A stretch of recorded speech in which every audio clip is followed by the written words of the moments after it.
All right. Uh, and it's your brother Isaiah tapping in again with another one for all the conscious brothers and sisters in the conscious community. Keep it a struggle because we know that it's true struggle. Also, I like to say that it is, in fact, a slow process, progress, and that the race is never swift as always to those that remain weak. Make sure you stay in the journey for the long haul. Y'all already know my videos, they never constantly any legal advice. I'm not a legal counsel or an attorney or any of those titles. I'm your brother sharing with you education, information about my walks, travels throughout my journey called life. I like to extend these honestly to you. You know, when you honor man and you honor woman,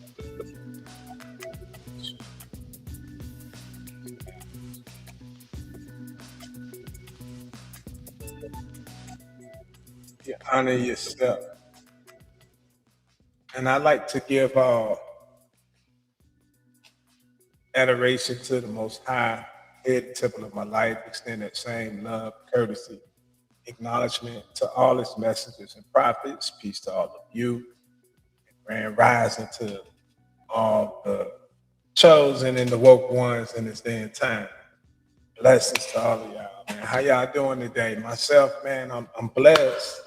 I'm thankful to be here. I'm thankful to be living in this day and time and to be able to provide a platform where I can provide truth and information to those in need of that seeking truth or seeking an alternative to uh, what we call life, or trying to get a better understanding of what your purpose is here, understanding what's really going on. Um, I mean, because I think that to live and to never really understand like what your purpose is, or ever acquire enough knowledge to ever even understand what you were supposed to be doing while you were here, and then to come and have such a great experience and to leave with nothing. You know, when you had an opportunity to have it all, when everything has it's there for the taking, right? So, but, knowledge is everything. Knowledge, information, uh, making sure that you you follow the right people. It's a lot of people teaching, but you got to make sure you're following those that are giving correct information. That's actually um, giving correct understanding of that information. Because a lot of people are uh, not giving out truly correct information. It's a lot of uh, people I heard trying to just fatten their pockets and don't really like throwing the people to the wolves and stuff like that. So you got to really be careful, and you have to be knowledgeable yourself to the point to where you don't allow yourself to be manipulated. You should know a certain amount of about this information to the point to where you're able to make a sound decision based off information that you know of yourself. Like a lot of people are growing into the information, learning about trust, learning about nonprofits, learning about holding companies. It's a lot of people learning a lot of different things, but at the same time, when you're when you're searching for information, because everybody don't, have all pieces, and you're trying to put other pieces together to the puzzle that you're putting together, and you see somebody who might hold some of the keys to some of those missing links that you need. Yeah, you just gotta be wise on, because where you get your information from is very important. But I'm gonna go over some very important information today. Uh, Make sure if you're on TikTok, make sure you hitting the button for me, man, giving me a little bit of love. And if you're on YouTube or Facebook, make sure you like, subscribe, share out the video on all the platforms, so I can reach more people that want to be privileged to this same information, in which I suggest that you should share out the information to others so that others can also have an opportunity to learn, you know. But I'm gonna be covering some things, right? And I want to say, like when you're dealing with consumers, let me share my screen.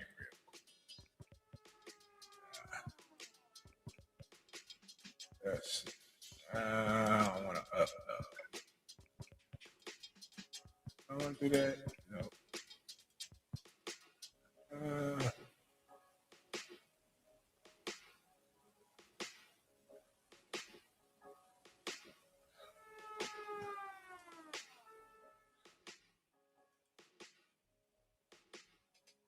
okay. But anyway, like I was saying, uh, I'm gonna be going over some stuff, and we're gonna be talking about some things. And what I want to talk about is a consumer product. As consumer, what it means uh, to hold what's known as a consumer product. So let me look this up.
Okay.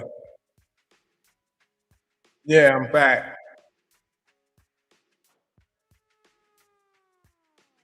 Let me.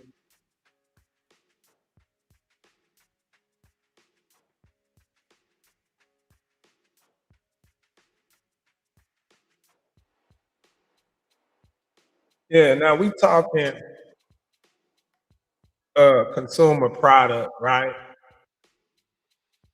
Or financial or financial goods, or items purchased by individuals or households for personal use, rather than for business, production, or resale, right? They represent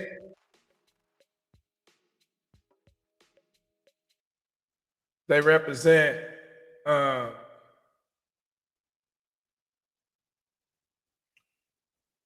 the final stage of manufacturing and are characterized by shopping habits, convenience shopping, uh, specialty, unsought in lifespan, durable and non-durable, right? So we're talking about consumer products, right? Let's go here real quick.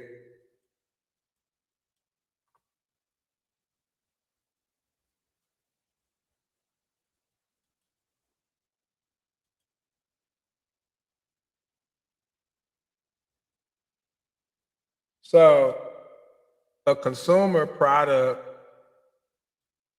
right? It means any tangible, right?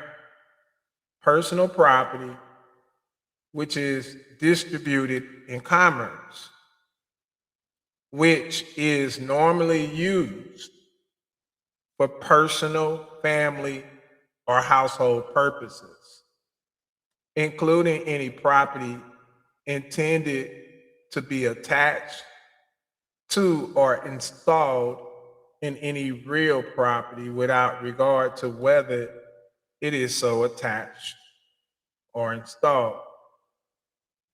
Okay? Go to the source. All right, so now we got the term commission. So we're dealing with Federal Trade Commission. Now I want you to understand something.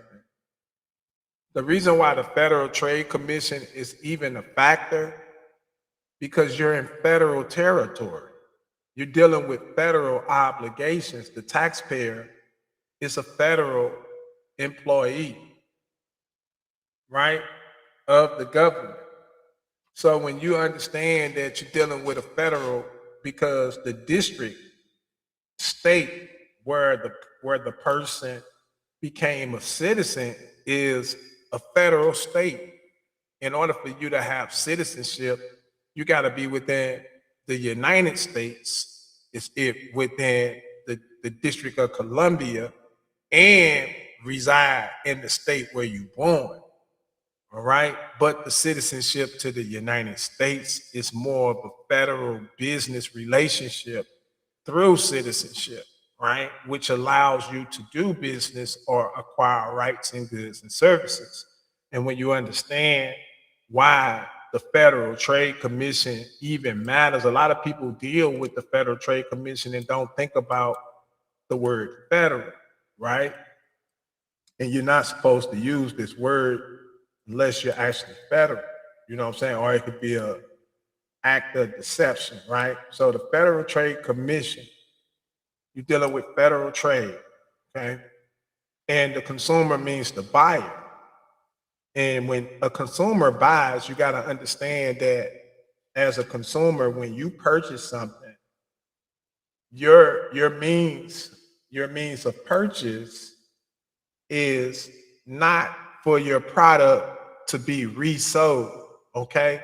Now, if you don't understand actually what that means, then you actually want to look up what does it mean to resell a consumer product, because you could have bought something or maybe purchased something and it's already yours, and then somebody's reselling it back to you again, and you're having to pay for something that you already bought. It's already in your name and stuff like that. So, if you don't understand certain things, then you can't raise objections. You can't dispute certain things if you don't truly understand actually the violation or where a violation is taking place, right? So let's read a little bit more, right? So we say the consumer means the person other than for the purposes of resale of any consumer product, right?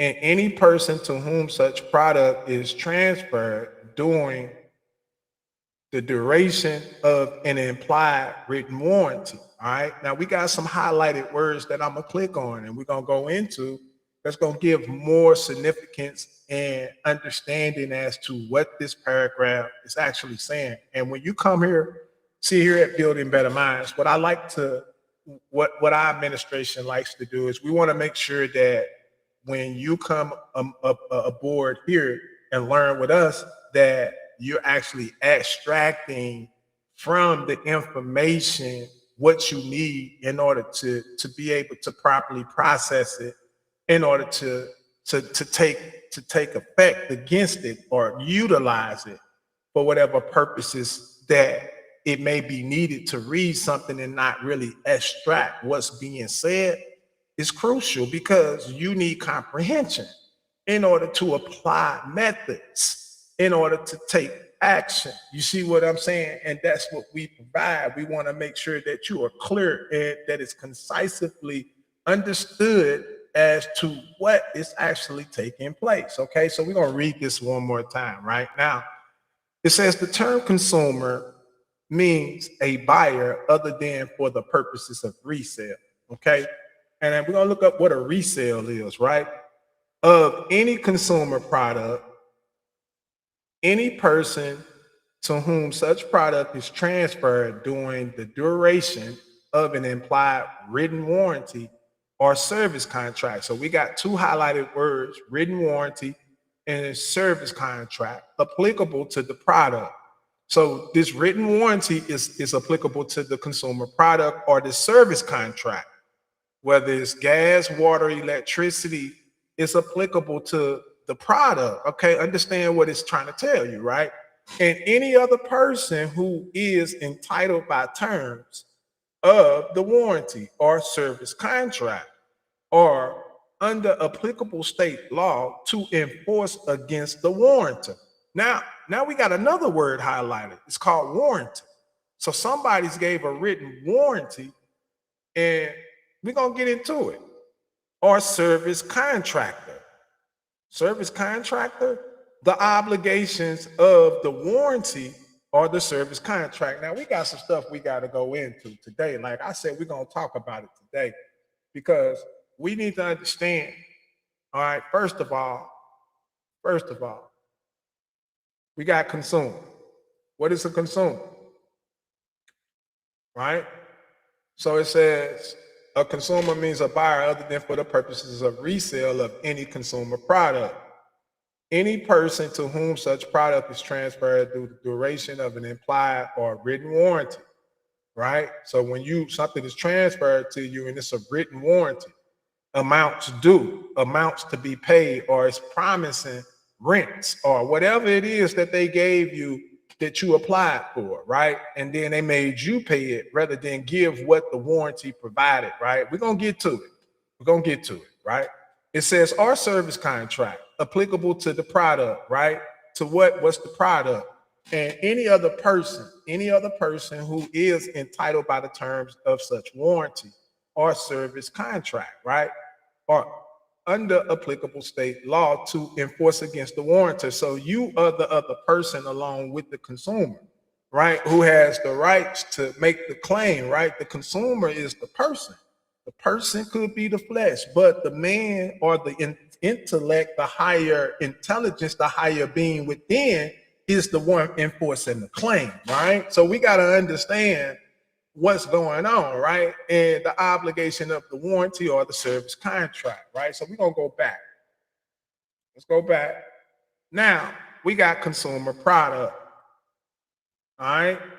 Consumer product, any tangible personal property, which is distributed in commerce. So a consumer product is something that's distributed in commerce to you as a consumer. Maybe you had to put in an application for it in order for a distribution of the product. And usually the product comes with a written warranty or what we call a payment schedule. All right. I want you to understand how you being duped if you don't understand what's going on, right? Which is distributed in commerce and which is normally used. What is it used for, y'all? For personal, family, or household purposes, including any such property intended to be attached, right? Or installed in any real property without regards to whether it is so attached or installed, right? Then we got a written warranty. All right.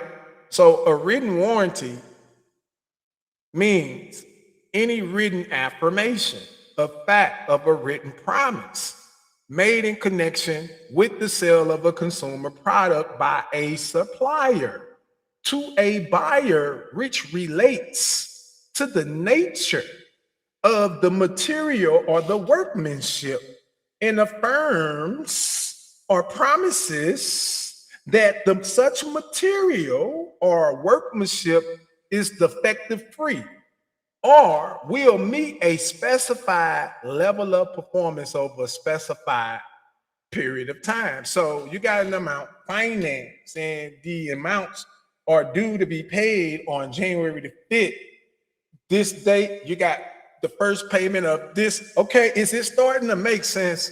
Is it starting to compute a little bit to where how you don't understand what's going on, right?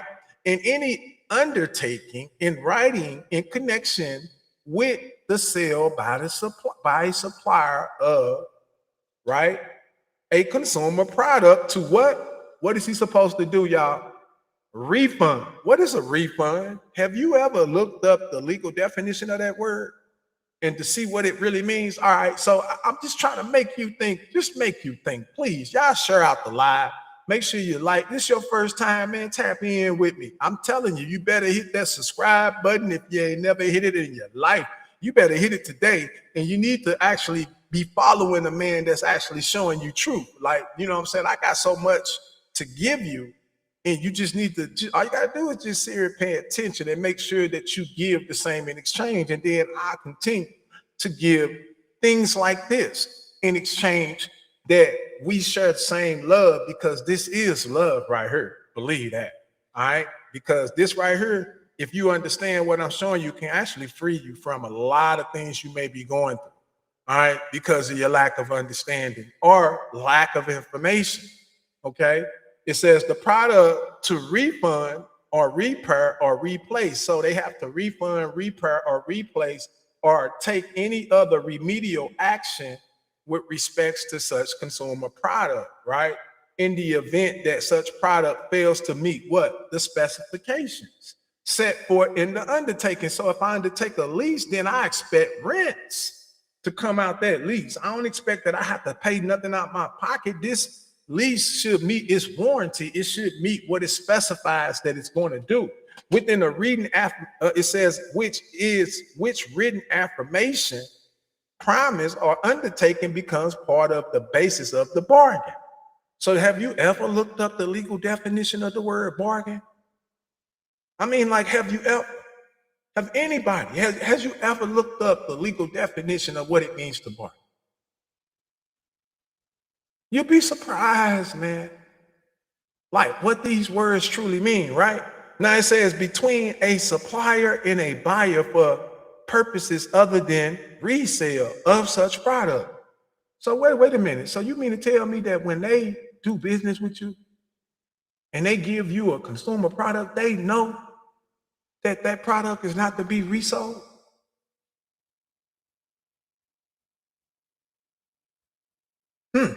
I want you to.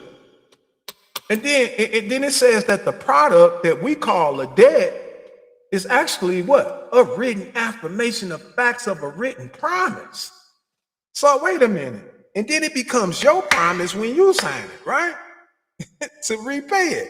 So when you think about it, you'll be like, wait a minute. But if you don't really understand what it is, it kind of throw you off. But you got to have knowledge, information, such as what you see on the screen, in order to open up them closed doors that's closed on.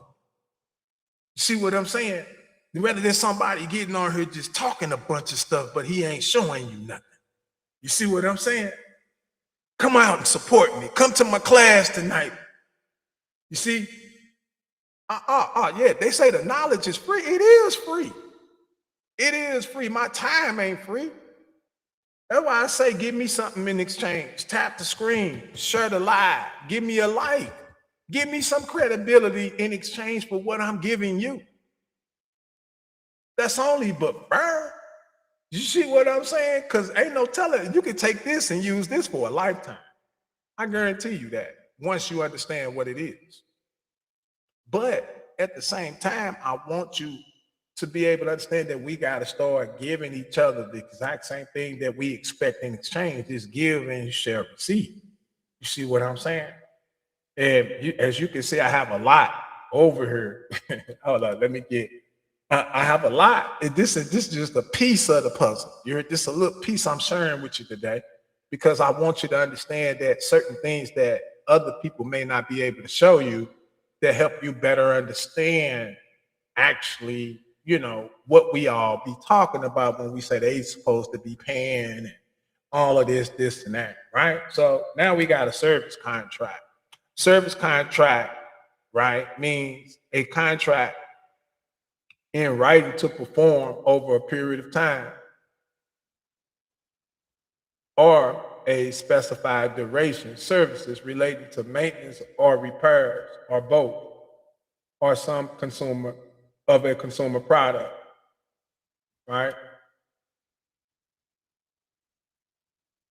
And then uh, the term supplier means any person engaged in the business of making a consumer product directly or indirectly available to consumers. Now, let me explain this to you, right? So when it says supplier and somebody making a consumer product is a insured product, meaning it already comes with its own payoff amount. It comes in the one supplying the product is the one responsible to make sure that the product meets the specifications of what he said that it would meet. You see what I'm saying? It's just the person who's purchasing the product lacking the understanding to enforce his product, right? And when you think of when it says the product, then it says directly or indirectly. Well, if you go look up the finance charge, it'll say that the finance charge is the amount. Hold up, matter of fact, let me pull it up. I'm gonna pull it up because I don't believe just talking. I'm gonna show you how it's talking about the exact same thing. And when you understand, when you're able to read this and understand it, you'll be able to tie different things from other information to where you saying, oh, it's talking about the finance charge, because you're able to comprehend and relate those things to each other, right?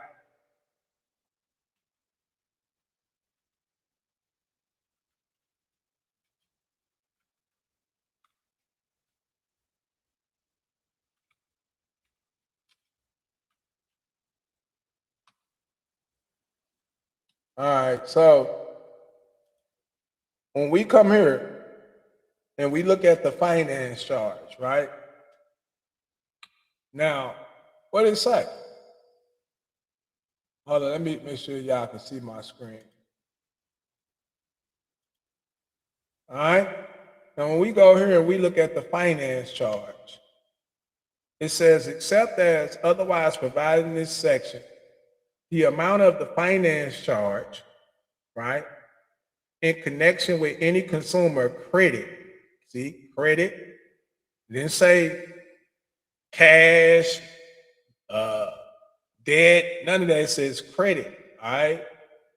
Credit transaction. Now, when you get an instrument, you assume that it's a debt. That's why in the Fair Debt Collection Practices Act, it says an assumed or an alleged debt of a consumer, because it's your perception, it's your interpretation, it's how you perceive the transaction. You see what I'm saying? And understanding your credit, right? Now check it out. Now it says credit transactions shall be determined as the sums of all charges payable directly or indirectly. So the finance charge is the sum of all the charges.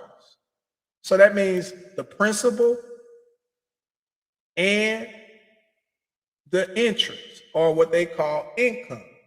They both are all stated when the finance charge is presented.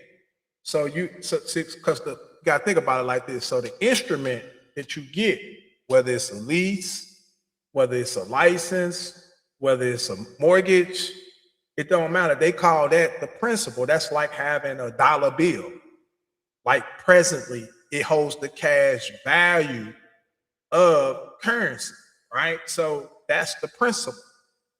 So whatever amount that instrument is valued at, that's the amount that instrument holds. So you're holding a $50,000 principal instrument, but it also has a finance charge included. Okay? And that's where a lot of people get confused. They don't understand the financing aspects of what's going on, right? So you see that right there where it says all charges. And the finance charge is the unpaid balance that's due and payable under the terms of that principal note to reduce it and pay it off, right? So now you say all charges payable directly or indirectly by the person to whom the credit is extended, and imposed directly or indirectly by the creditor as an incident to the extension of credit, right? So it's saying that it's payable directly or indirectly by the person to whom it is extended,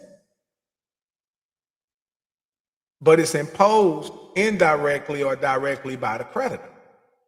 So the creditor imposes it, but it's payable directly or indirectly by the one who's receiving it as a loan or is receiving it as finance or whatever it is. And then maybe you don't understand what you're receiving at the time when you receive it. So you misunderstand or interpret the transaction, and that causes what? A default, right? So when we go back here, right? And you see, now you see what I mean when I say that the term supplier is another term for seller, right? So the one engaged in the business of making a consumer product, now you go this word again, directly or indirectly available. So this is just a different way of saying the finance charge. That's all it is. It's actually a different way of saying the exact same thing that I just read about the finance charge, whereas it's payable directly or indirectly by the one who receives it, and it's imposed directly or indirectly by the creditor. Okay, well, the supplier means the one engaged in the business of making. So he's the one making the consumer product and then directly imposing that product upon the consumer to repay. Okay? So when you understand what it's talking about, you're able to take different parts from different parts of the code and you're able to lock them together to be able to show where they coincide, where they actually mean the same thing. You see what I'm saying? It just shows that your level of understanding, right? The term warrantor means any supplier, right? Did it say some suppliers? Did it say many suppliers? Or did it say any supplier? Okay, warrantor. Let's look up this word warrantor real quick. The term warrantor means any supplier or other person who gives or offers to give a written warranty or who is or may be obligated under an implied warranty. Now, you know what comes to my mind when I read this? You know what I think about? Matter of fact, I ain't gonna even tell you. I'm gonna show you how what I'm telling you is true. When you understand this information, you can lock it. You can read something like this, and you can take it to another act, a code, and show what this is saying. The exact same thing that's in here. Matter of fact, this is the interpretation of what this is saying in this code right here. Now let me show you something. Watch this. Watch this.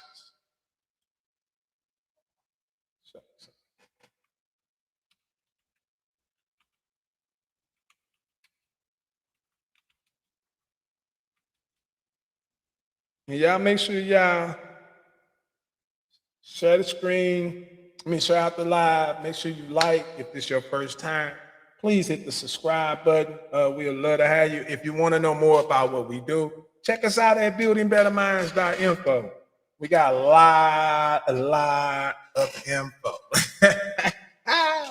Yes, we do. We have a lot of info. We pride ourselves in giving out correct information to the people and guiding the people in the right place. Our ministry is strictly built on re-educating and the uplifting of humanity, bringing people back to their rightful consciousness where we're supposed to be living in harmony with nature as we should be. You know what I'm saying? We are a very supportive organization toward humanity and the affairs of the people. So if you like what we do, please donate to our cause. You can go to Build a Better Minds. You can donate to us. You can be a part of our team. You can work with us, so forth and so on. So keep that in mind. I'd love to have you guys come aboard and work with us and help us reach more, help us put together more effective programs and everything so we can do more things in these communities. You know, you might have some great ideas of things and we might be able to put some things together to help people because information is life changing, especially when you can interpret and understand what it is and then learn how to apply it accordingly, right? So I'm taking you to another act. This act here is it's called the Indian Contract Act of 1872. Now, the reason why I'm bringing you to the Indian Contract Act is because I'm going to show you how that highlighted portion of what I read and what this Indian Act Contract Act is talking about is the exact same thing. So we're going to the interpretation clause. So it says in an interpretation in this act, the following words and expressions are used in the following sense, unless a contrary intention appears from the context, right? So then you have A. Now, when a person, we know a person is a corporation or entity, right? When a person signifies to another his willingness to do or to abstain from doing anything with a view to obtain the assent, the approval of the other to such act, either trying to get you to accept it the way it's being presented, or the abstinence. He is said to make a proposal. So somebody is either proposing for you to act as them and pay them, or they're proposing to actually pay you. And either they're going to get your consent to them doing what they're supposed to do, or the absence of them doing it, and get you to accept the proposal as how it's being presented. Now, how do I know that that's true? Let's go back to where I was at. Hold up, where was I at? Right here. Now, remember what I just read in the Contract Act. All right, now in here it's saying warrantor. So a warrantor is somebody that's giving out some kind of warranty, right? So in the Contract Act, if we go back and say he was making a proposal, well, that's what a warranty is. It's a proposal. Okay? So don't you get it twisted. It said the term warrantor means any supplier. It said any supplier. So come on now. Or any other person who gives a what? An offer. What is an offer or a proposal? We're gonna have to look up the word offer. To give a written warranty, or who is or may be obligated, say he is or he may be obligated, right? Under an implied warranty. So it's implied. And we don't know whether or not the other party is able to accept the warranty being offered in the consumer product. Come on now. And come on, let me go back. Hold up. See? See? So the warrantor signifies his willingness. He makes a written warranty, right? Saying he's gonna provide amounts that's due to you. Right? But he trying to get your consent. Right? Of other than such act. Right? Let's read it. It says, when one signifies to another his willingness to do or to abstain from doing. So when you apply for a loan and you receive it from the warrantor, either he's offering to provide you those amounts or he's abstaining, meaning he's doing a withholding from those amounts and making you responsible for them. Okay? Understand what I'm saying, right? Now, how I know that? Because I know how to interpret what's going on. I know how, trust me. When you know, right? Now, what is he doing? He's proposing to you. What is a proposal? Let's look it up. We don't do no guessing here, partner. We don't do no guessing here. We don't do that.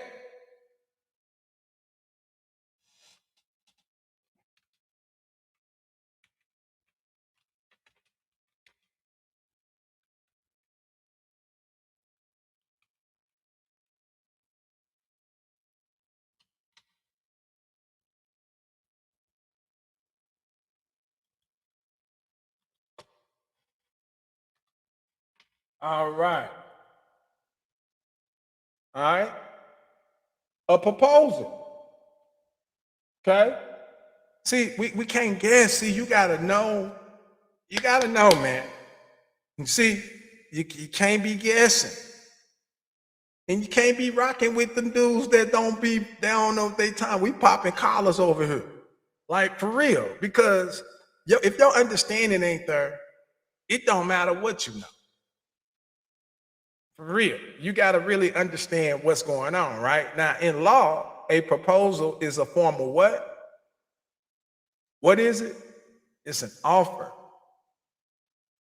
It's an offer, just like the Contract Act said. So I'm showing you how when you learn how to read and comprehend it, you'll be able to comprehend and see how it ties in.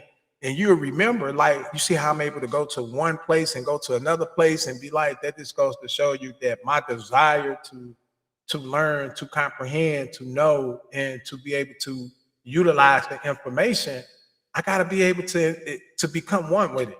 So it becomes part of who I am, all right? And I begin to express and live out this expression of this newfound information that allows me to transcend different levels of existence. Now it says in law, a proposal is a formal offer, a statement, right? Or a promise made by one party to another indicating, right? A willingness to enter into a binding contract under specific terms and conditions, right? It is the initial step in contract formation, requiring clear communications and an intent to be legally bound upon acceptance, right? Now, then when you go right here, it says what? An offer, an offeree. The party making the proposal is called the promiser or the proposal, right? Or promiser, right? So he's either making a proposal or he's either promising to provide due balances or amounts of rents. I don't care. Like when you get what I'm talking about, man, you be like, oh my God, I see it, right? Or offer. You see? While the recipient is the offeree. So you're the one supposed to be receiving, but at the same time of receiving, you're responsible to repay it.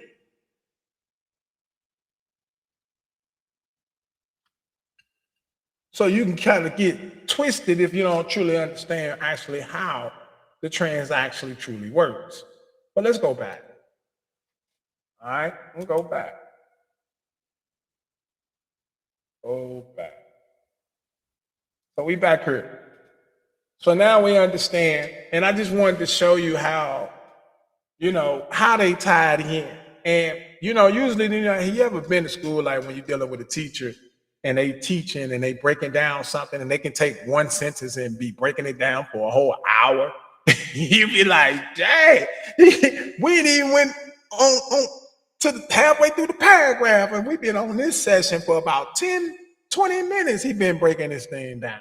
See what I'm saying? And that's the school of thought that you want, because that truly helps you interpret the information, especially when you got resourceful information.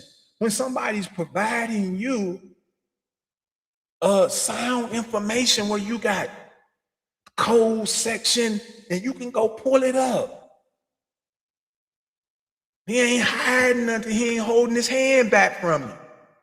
Some stuff. Now, I ain't gonna say everything I put out, but some stuff. It all depends on what it is. All right. But this is some very powerful information right here too, because this is good for your soul. It's good for your understanding, right? Come on now. Now we're gonna go back. All right, so now that we've went over a lot of these different definitions, I'm pretty sure that if I was to reread this, you'll have a different understanding now. Let's do it. Let's do it. Let's see if you've been with me from the time I've started all the way up until now. After reading everything I went over, breaking down the Federal Trade Commission, you being in the federal district, understanding all these different things, right? Let's reread this, right?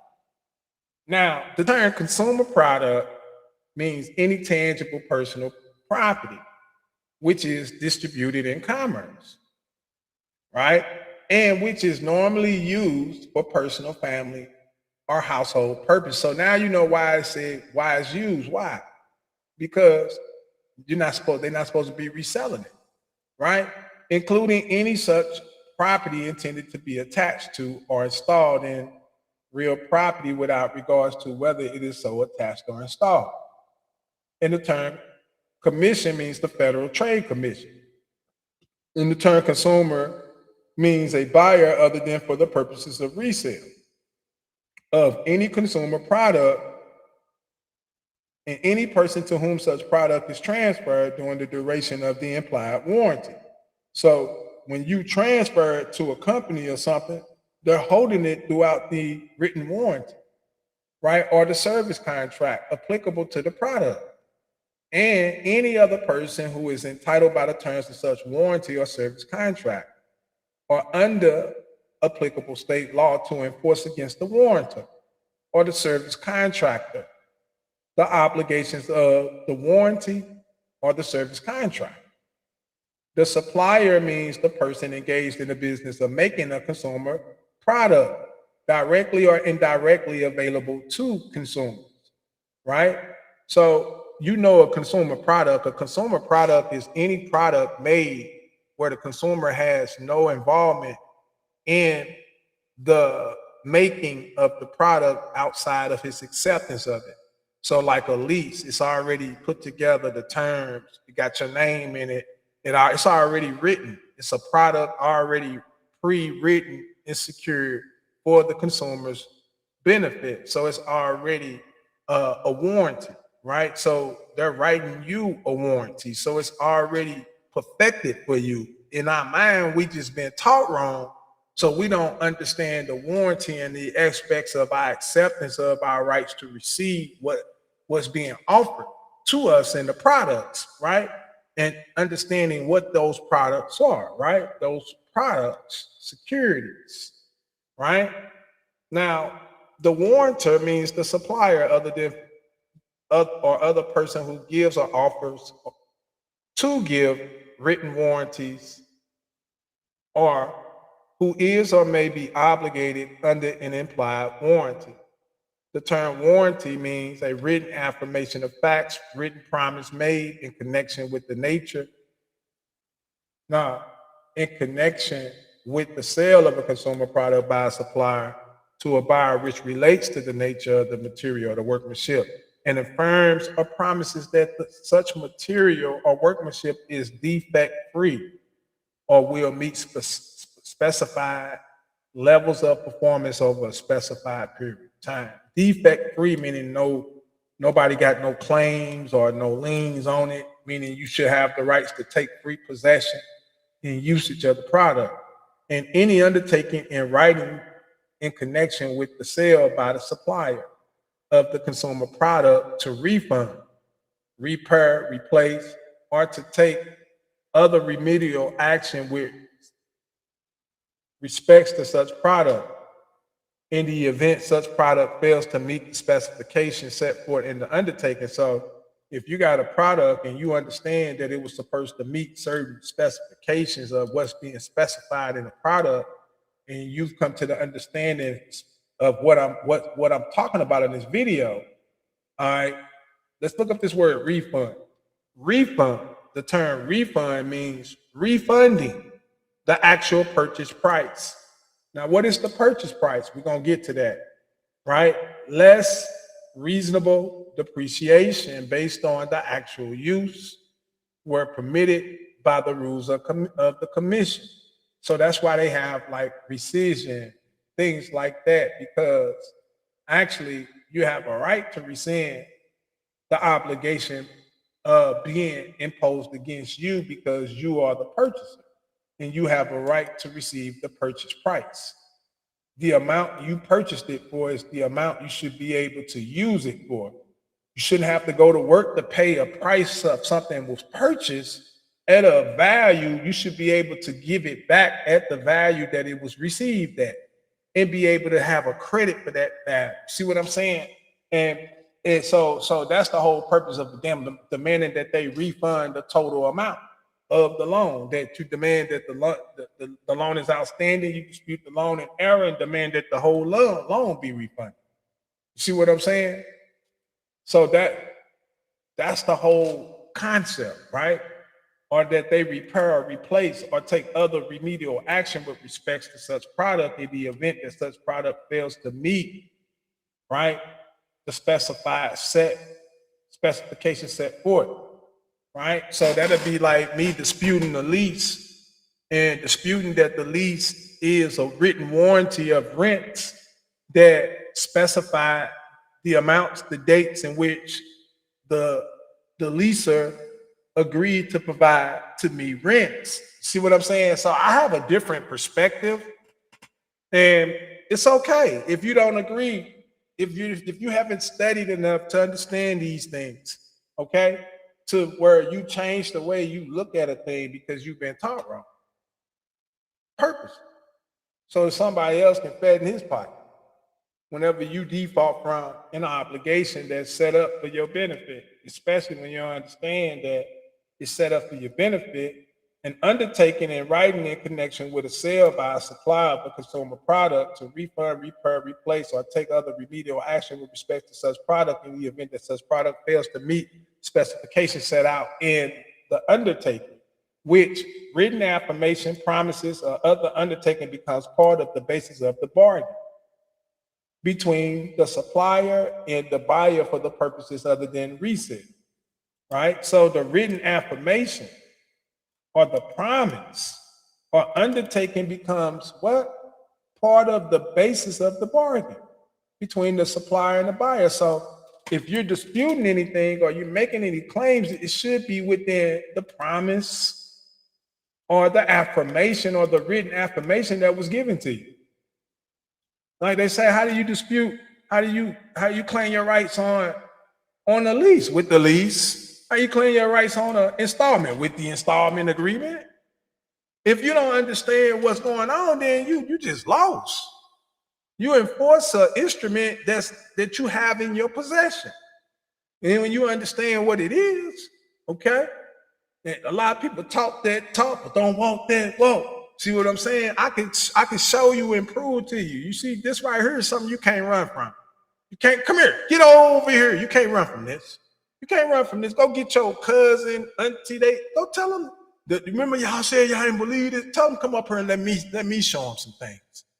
I guarantee you after they sit back and watch a few of my lives, they'll be like, oh my God, this brother here. Yeah, it's a totally different thing when you're dealing with somebody that can actually show and prove to you certain things that other people may not be able to do. I'm not saying that maybe they haven't studied or researched or found certain information or the understanding hasn't grew to a level to where they can find certain information, because you have to have a certain level of understanding in order to research. to even know what to look for. Like, let me just be real with you. Like, man, on our side, I got some information over here. Boy, don't. For me to be showing you this, boy, he gotta have some fire over there. Like straight up, because most people will try to charge you just to show you something like this because it's so much meat in here that gives understanding to actually how to interpret the contracts that you're in so that you can understand actually that, hey, these are actually warranties, so this right here is very critical. That's why I say I at least deserve somebody to share it live or something, give me some kind of love in exchange for what I'm doing for you. Whether you accept it, because some of you might be trying to hustle it. Oh yeah, I'm gonna take this. This gonna be my class for next week. Yeah, so that I can't show my face. I can't like too much because I don't want them to know I was on the live. You know what I'm saying? Some of y'all looking from a distance. That's okay. It's okay. As long as you know. Hey, you know the man with the plan. Yeah. Yeah. It says the term implied warranty means an implied warranty, right? Arising under state law as modified in section 2308 and 2304A of this title in connection with any sale by a supplier of a consumer product. So, wonder, let's go to 2308. Okay. Now, see, this is what I'm talking about. Like stuff like this, man, like you just don't know. No supplier may disclaim or modify, right, except as provided in subsection B, any implied warranty to a consumer with respects to such consumer product. Such supplier makes any written warranty to a consumer with respects to such consumer product or at the time of sale or within 90 days thereafter, such supplier enters into a service contract with the consumer which applies to such consumer product. Limitations on duration. For the purposes of this chapter, other than section 2304A2 of this title, implied warranties may be limited in duration to the duration of a written warranty of a reasonable duration if such limit is cognizable and is set forth in clear and unmistakable language and approximately displayed on the face of the warranty. So if they got the amount financed, the due dates, all that stuff on there, if it's all on there, then it's supposed to be displayed. But the trickery comes in. They're displaying the written warranty, but the trickery is they're not making you believe that that this amount is what you owe us, period.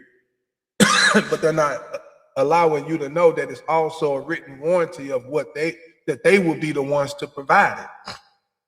They're making you think that you gotta directly go pay them, go find how you're gonna get the money to pay them. They're not telling you that this is a written promise from us being given to you, and we asking you to promise to pay it back to us.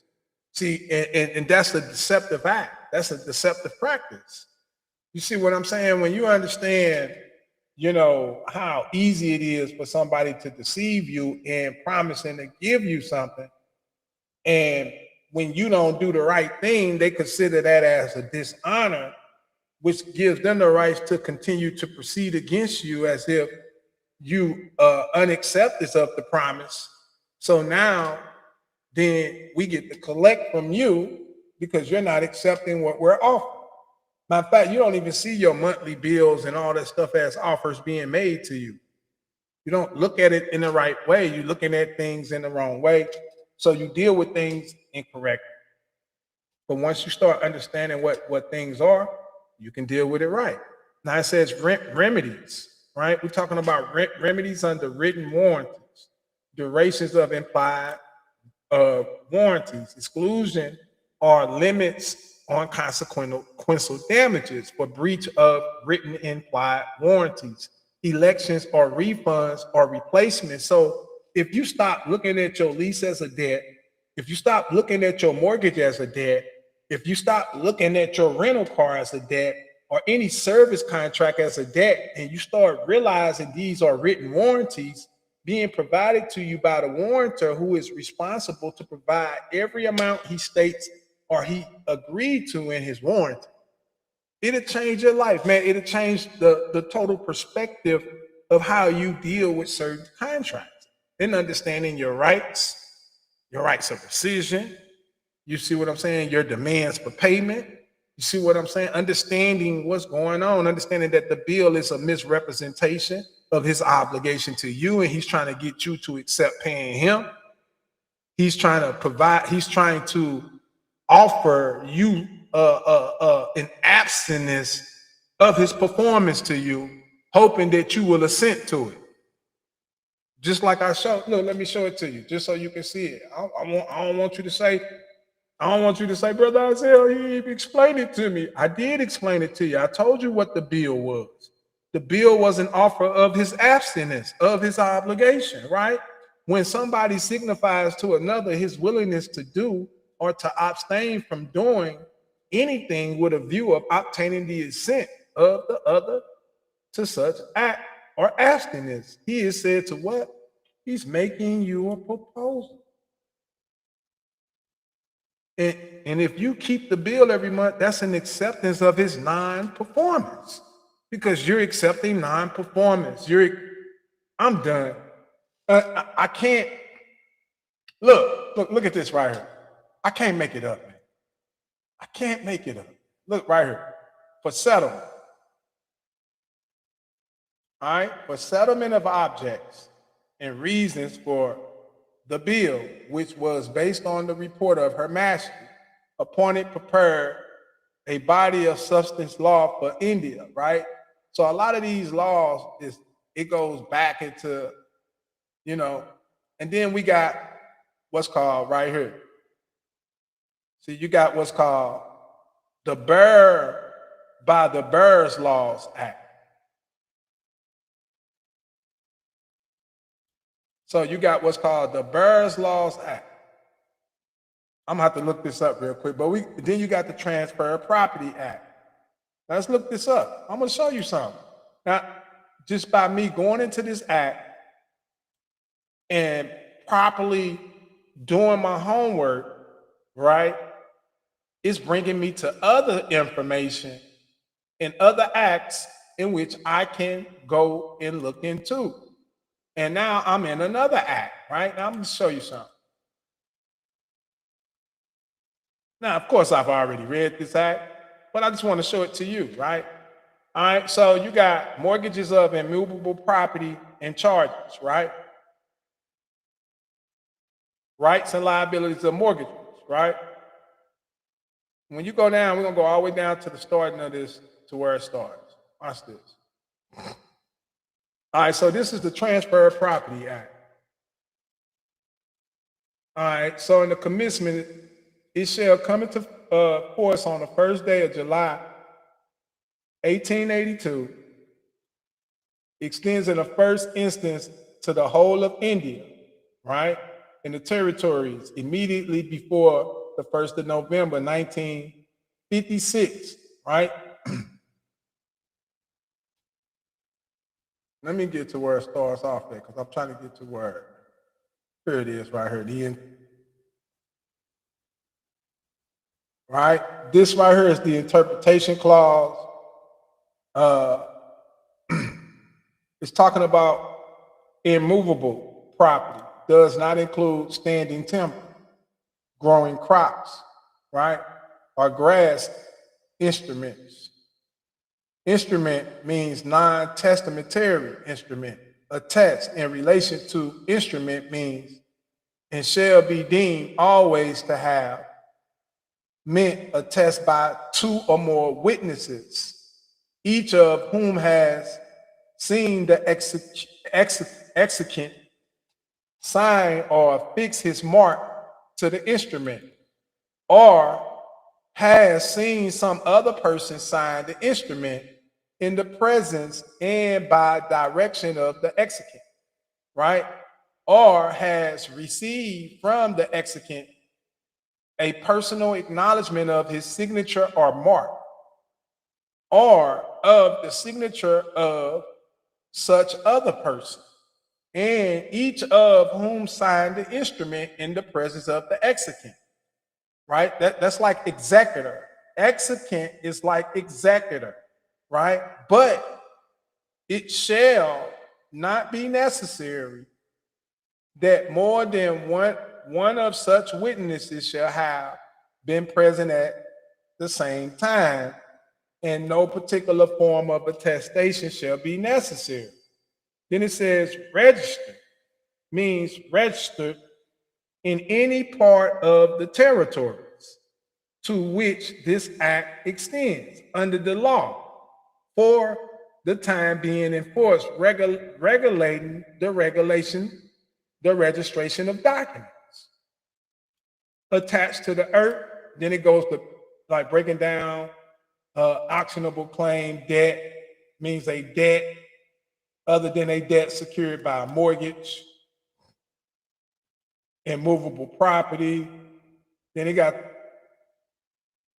I'm just showing you like where it goes in and it breaks down like everything. It breaks down how the rest of your documents, what it means, a transfer of property, right? It says a transfer of property defined.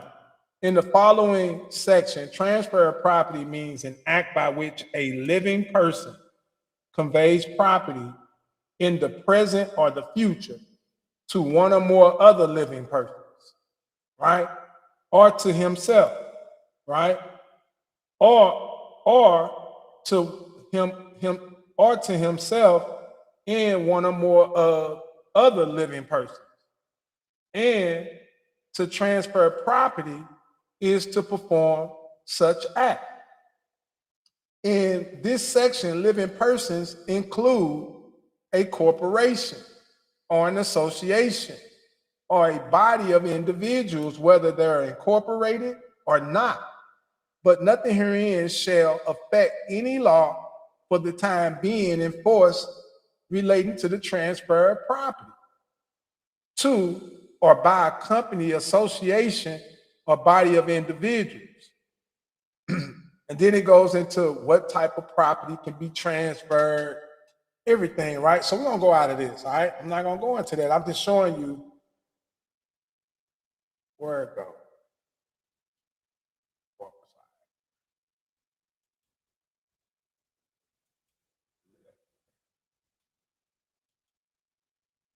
All right, so that was the transfer of property, right?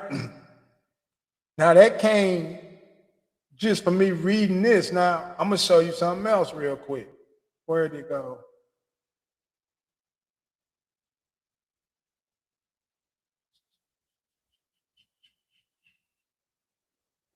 Where did it go? I just seen it.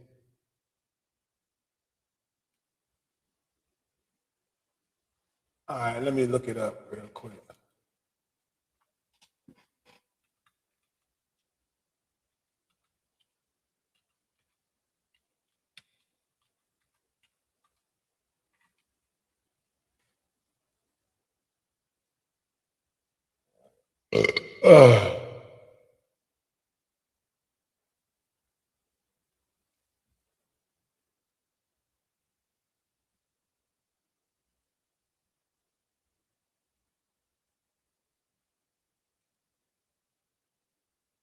You're gonna realize that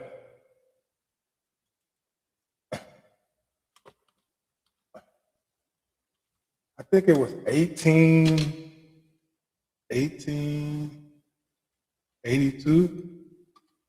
That was it.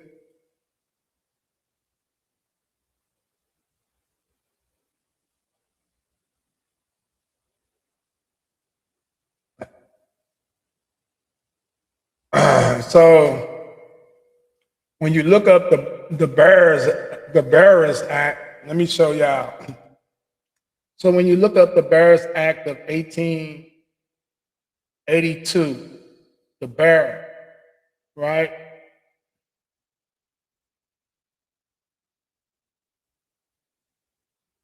It brings up the Social Security Act.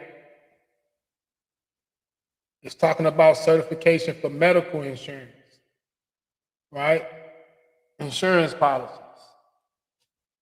Indian Trust Act, right? Let's go to the Indian Trust Act. Some of these acts, you won't even find them if you don't know what certain information is. You'll never find certain acts like this, right? Look at this. Interpretation clause. A trust is an obligation annexed to the ownership of property and arising out of the confidence reposed in and accepted by the owner and declared and accepted by him for the benefit of another or of others and the owner. So it's telling you it's telling you what an acceptance is. See what I'm saying? And what I'm trying to show you is that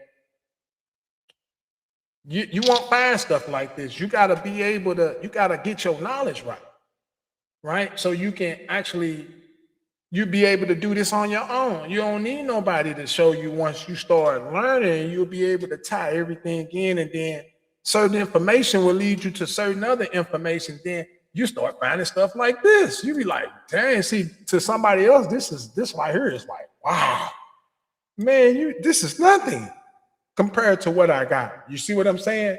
And this is powerful. Now, I ain't gonna say this ain't, because it's giving you understanding of something that you probably been hearing people talk about, but they ain't never been able to show you nothing that really explain things in a way like what I'm showing you now. You see what I'm saying? So a trust is not, you say, oh, you thinking I'm gonna create a trust, but it's saying that a trust is an obligation. See? So when you create, when a debt is created, that's a trust.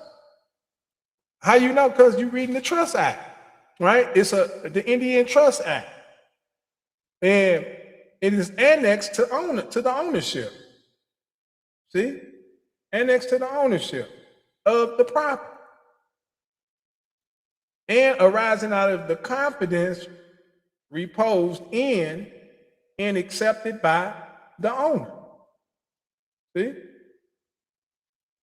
or declared and accepted by him for the benefit of another, like if you do an assignment of rights, or another and the owner. Author of the trust, trustee, beneficiary, trust property, beneficial interest, instrument of trust. The person who reposes or declares the confidence is called the author of the trust. And the person who accepts the confidence is called the trustee. And the person for whom the benefit, the confidence is accepted, is called the beneficiary. The subject matter of the trust is called trust property or trust money. And the beneficial interest or interest of the beneficiary is the right against the trustee as owner of the trust property and the trust in the instrument, if any, by which the trust is declared, is called the instrument of trust. So any instrument you receive for your trust is a trust instrument, and you are the beneficiary of the trust who is accepting your right under the trust agreement, right? Breach of trust, a breach of trust of any duty imposed on the trustee. Now, do you understand what I was telling you when I was showing you earlier about a written warranty, and that he's the warrantor, he's the supplier, also he's the offerer or the promiser? Is it making sense when we say breach of contract, breach of trust? Is it? I think we starting to get it now. I think y'all might be catching on now, man. Y'all might just be catching on now. Let me see. Let me check. Yeah.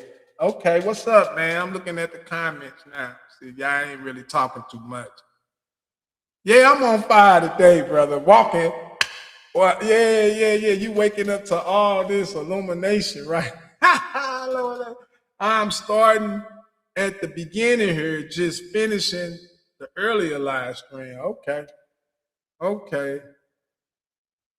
Yeah, man. Listen, y'all just don't know. Putting this work in, so y'all be able to see this information. Because this is some very, very, very good information for you to have. All right. And the breach of any duty imposed on the trustee, such as by any law for the time being enforced, is called a breach of trust. Registered and in the act, unless there be something repugnant in the subject or the context. Registered means registered under the law for the registration of documents for the time being enforced. Notice a person is said to have notice of a fact either when he actually knows of the fact or when, but for willful absent, abstention from injury or gross negligence, he would have known it, or when information of the fact is given to or obtained by his agent under the circumstances mentioned in the Indian Contract Act. So all of this is basically saying that everything in here is pretty much tied to the Indian Contract or lawful purpose. A trust may be created for any lawful purpose.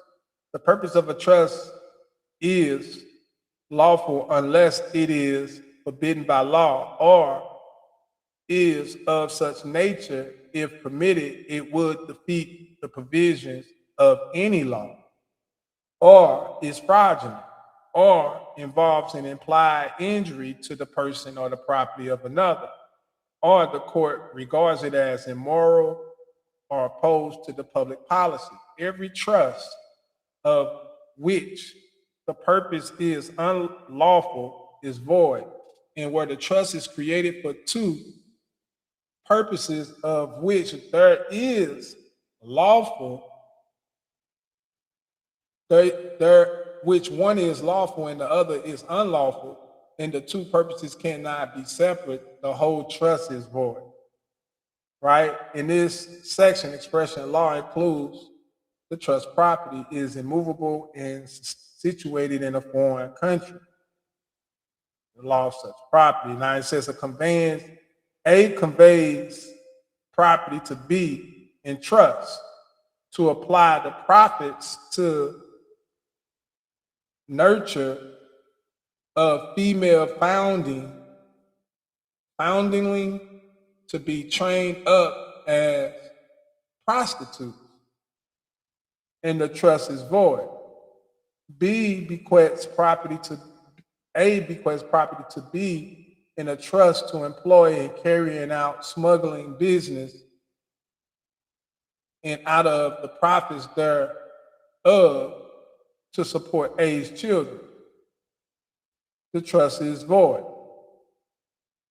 A, while is insolvent circumstances, transfers property to B in trust for A during his lifetime, and after his death for B, A is declared to be insolvent.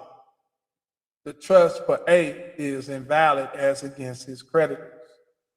Right? So it kind of like explain to you, break it down to you, who may create a trust, all of these different things, right?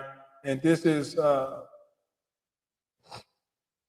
and explain how the trustee handles property, investments, and all these different accounts. And so it's a good read. It's a good read.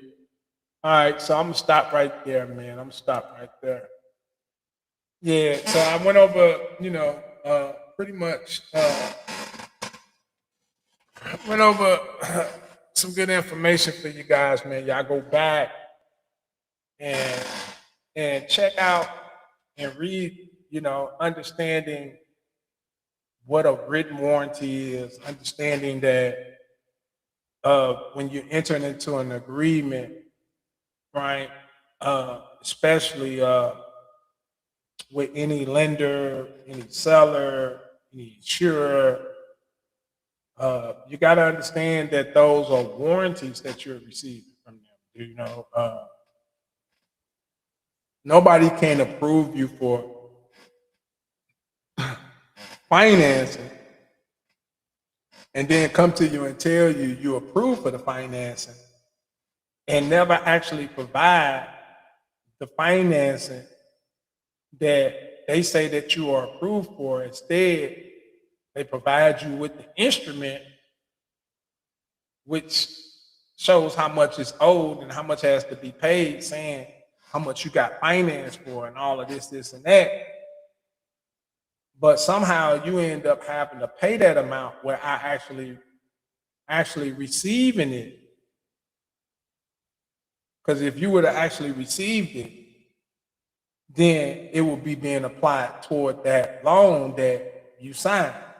See, you thinking that when you signed a loan, right, that you were signing a promise to pay, right? But you got to understand that at the time when you signed that promise to pay, it was already a written promise to you to pay you in the promise before you signed. I hope you heard what I said. All right. I'm going to say it again. So even though they become your promissory notes, what you have to understand is that before you sign the written warranty and give your promise to repay it, you got to understand that it was already promised to you first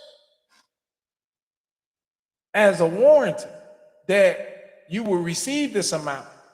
And then upon receiving it, you will use it toward paying off the same amount that the lender is requesting. All right. So what you don't want to do is ever sign a loan where the lender's obligation is primary to your obligation being secondary. I'm gonna say it again, baby, because I'm on them like white on rice. The lender's obligation is primary to the consumer's obligation being secondary. Yeah, that's right. That means that he gotta complete his performance in order for you to complete yours.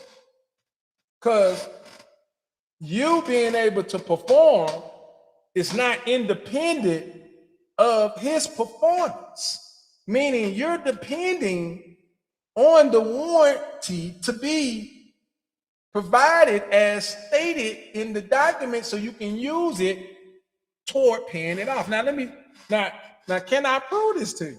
Of course you know I can. Like anything I tell you, I can prove it to you. Now I want you to make sure you share the live. Please share the live. If y'all share my live out, if y'all give me some love, man, I get on fire for real up in this thing. Like, if you think I'm on fire now, no. Anybody that know me, they'll tell you, man, brother Isaiah, ain't no joke, man. Listen, go get them and tell them I'm here, man. I'm live and I'm broadcasting. Matter of fact, if you know anybody who got some kind of impact, influence that can, go get them and tell them to come check out this live. I might just go into something that, you never know. You never know. But anyway, like I was saying, see, what you got to realize is that when you're dealing with this commercial venue, you got to really be in tune with the information. You got to understand what your transaction is, what your obligation is in reference to what the lender's obligation is, and you never accept the lender's non-performance of any written warranty or any written promise provided by him. And see, what you got to realize is the original title is with the lender. He's the original creditor. right? Because he's the one creating the instrument.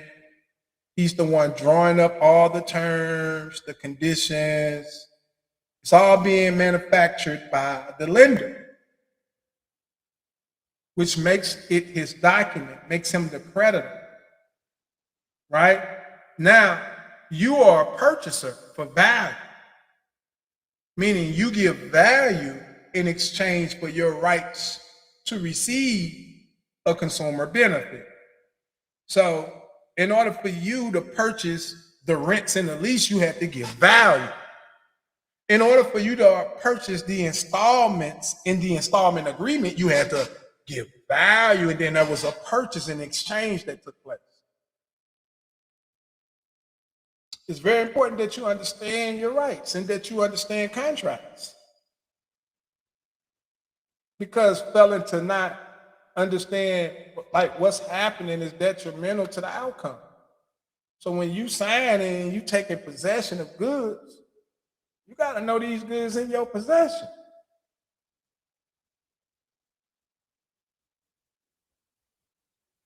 Like on some real talk. You got to know. And then what actually happens at the time when the lender manufactures the goods and creates the obligation, right? When he creates the obligation, right, what he's actually creating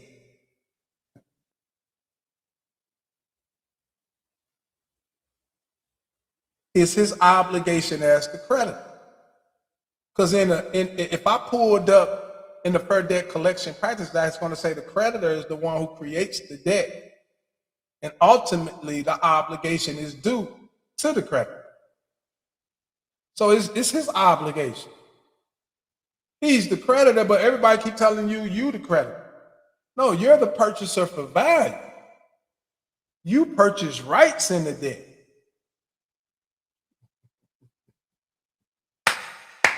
Don't let them trick you, baby. Hey, don't get tricked out your place now.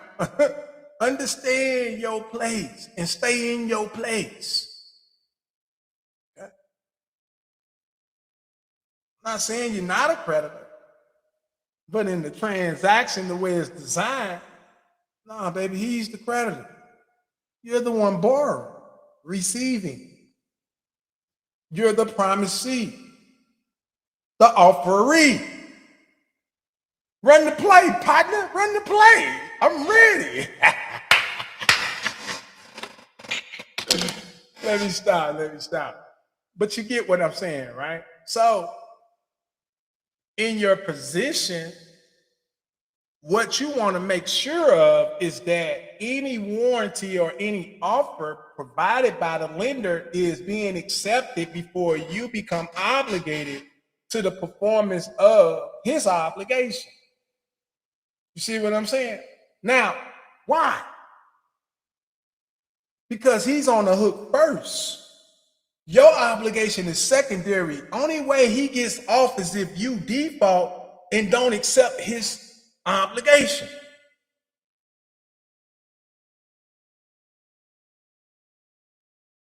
He wrote it for you. Clear as day. I'm lying. Put your money where your mouth is. I prove to you he gave it to you. You ain't accept his obligation.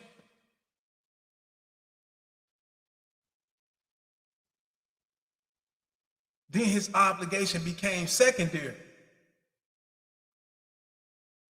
So every time you receive a bill, the lender is either offering to do or either not to do what he said he was going to do in the first place. These are contractual principles. And you know I can show it to you. Anything I tell you, you know I can show it to you. You know I can. You know Brother Isaiah can show it to you. You know that boy, I tell him I'm Billie Jean bad.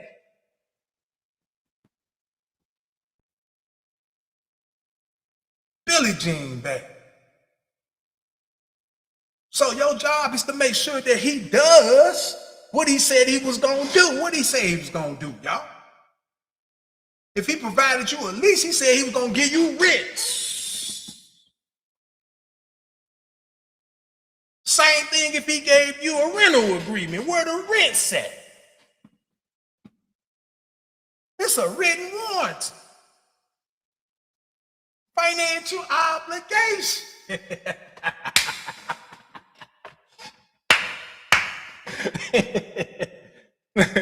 Hold up, man. Woo. Woo. Well, I gotta calm myself down, boy. I need me a cup, though. I need me a cup. Y'all might have to pause for a minute because the brother got to go get him a cup. But look, check it out. So yeah, the written warranty. So the thing is that you don't want to accept liability without due performance.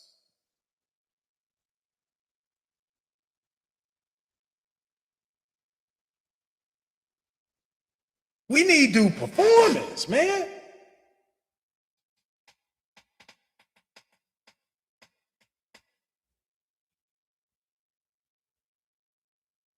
Yeah, y'all like it. Y'all liking them action stuff, huh? I know you is.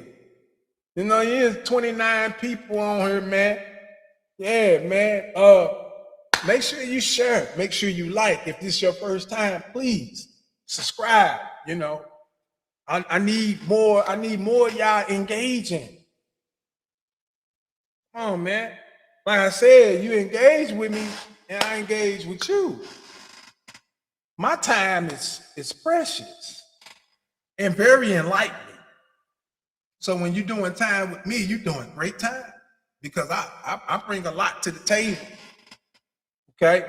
And I guarantee you come out with more than what you came in with. Every time you come in, you're going to come out with great substance. You're like, man, I learned some stuff today, boy. Woo, that building better mine. Yeah, I already know. You think I don't know? I know. I didn't watch many of the videos of the Cessna KV Trust in operation.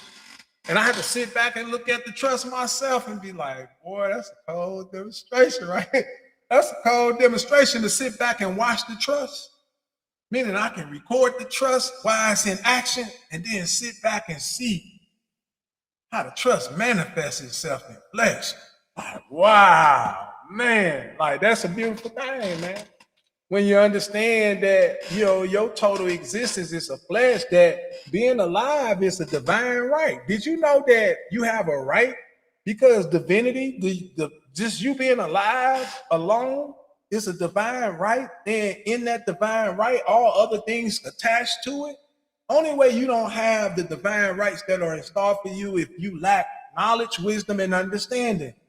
God said in the book, my people suffer why? From a lack of ignorance. They're ignorant to their rights. They're ignorant to the things in which they should know, which will give them prosperity, which will give them wealth, which will give them the things that they need. You see what I'm saying? And ignorance has always been propagated throughout time in order to keep the people at a frenzy. What do they use? They use hope and belief and faith. They want to keep a whole nation of people living their life in hope, faith, and belief without any knowledge, wisdom, or understanding. Do you see the trickery? You don't see the trickery? You don't see. That's why I can get on here and show you stuff, and you probably one of the ones that got all the hope and faith in God. Oh, God, Lord, and this. And God gonna do it, but you got to come on here and watch a brother like me give you knowledge, wisdom, and understanding. But you got all hope, faith, and belief in something you don't even know whether it's true or not. You don't know whether you're gonna go to a heaven or it's all faith and belief. That means that you lack the knowledge of knowing whether it's true or not. You meaning that I have enough faith based off what I've prayed for, what I've done, that gave me confirmation, so I believe it's a heaven, but do you really know? No, you don't. And I'm not attacking nobody's belief, whether you Muslim, Christian. I'm just trying to get real people to use real logic and think outside the box.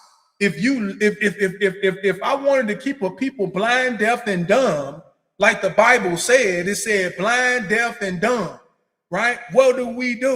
We keep them with hope and belief.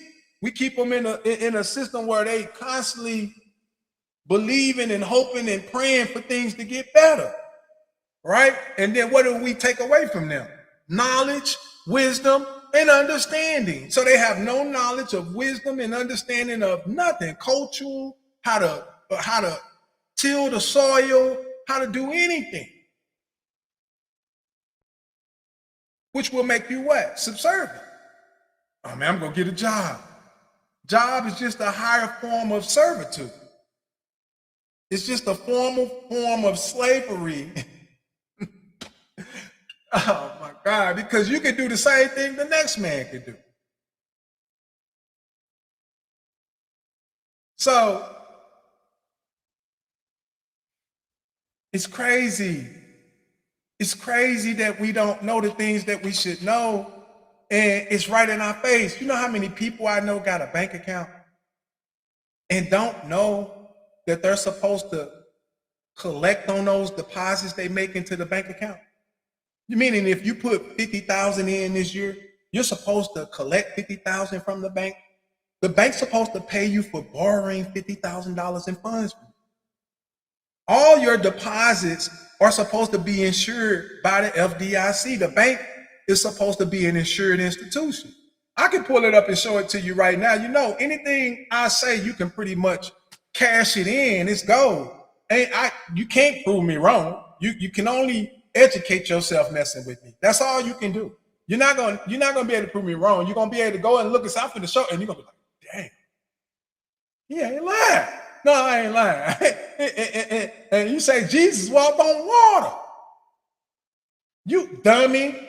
You think he actually walked on water. No, he walked on this legal system that they put together called commercial law, called commerce. He was flipping over the tables on the tax collector, telling them, y'all taxing the people with their own interests and accumulating the current interest as a benefit against the people. You see what I'm saying? When they already are self-insured. See what I'm saying? You already come with an insured. Every man has an interest. Every woman has an interest. There's not nothing in creation without an interest. That's living.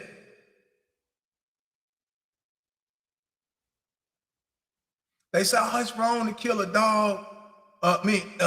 They locked him up and he killed the dog. A dog is a living spirit. You don't know who is in that dog. Somebody could be being punished for something that they did the first time they was here and they had to come back as a dog. Like, you might not believe that stuff, that things like that is possible. But if you are immortal being, if your spirit is immortal, then where are you going? You got three selves. You got higher self, lower self, and divine self. These are three selves. The lower self dies when the body dies. The lower self is conducive to your flesh. The higher self is the higher consciousness in the body, which we call man. And the divine self is the immortal self, which is the essence of who you are.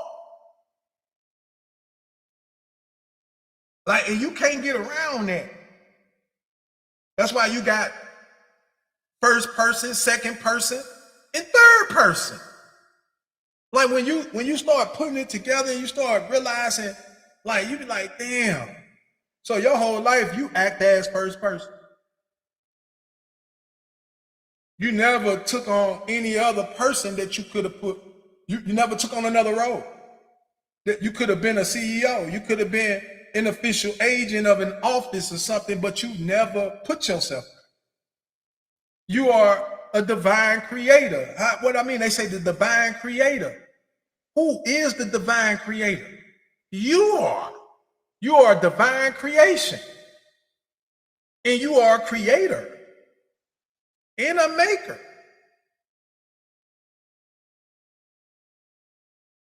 So, as a divine creator, then you're supposed to create and produce. what makes you divine. You're having this experience, unique awareness, meaning look at this body and then look at the uniqueness of the awareness of what I'm able to do and say, which shows the divinity of my character. This is a divine experience. Everything in life can't do what I'm doing. Go get a dog and tell him, come over here and do what I'm doing right now. And I bet he can't do it. Go get an elephant, go get a bird, go get them and tell them, come over here. Man has divinity.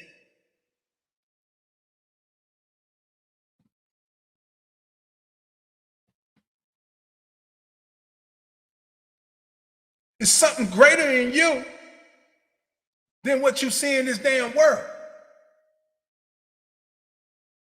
But it's only you gotta find it.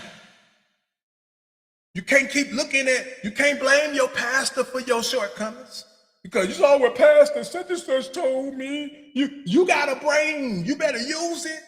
He's a man just like you. She's a woman just like you. You can't blame nobody for, I can't blame it on Farrakhan, I can't blame it on Marcus Garvey. I can't blame it on any brother, sister that brought a message to us based off his understanding of what the Spirit revealed to him.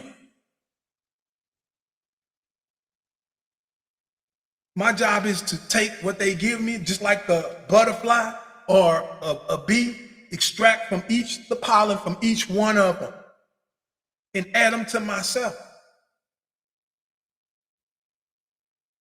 But at the same time, I'm not going to live my whole life based under what some man, another brother brought and say that I base my whole life based off his teaching.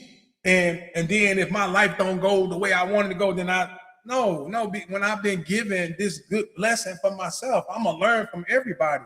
But at the same time, I have my own idea why you can't create your own destiny, why you can't create your own kingdom, create your own government.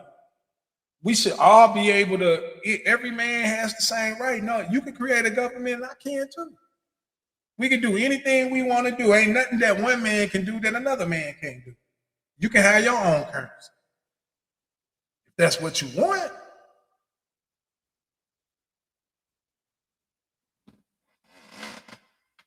They don't want independent free thinkers.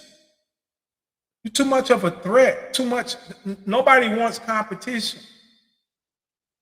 Especially competitive competition that's going to give long-lasting results, meaning that if you shop with us, we guarantee that you'll live longer.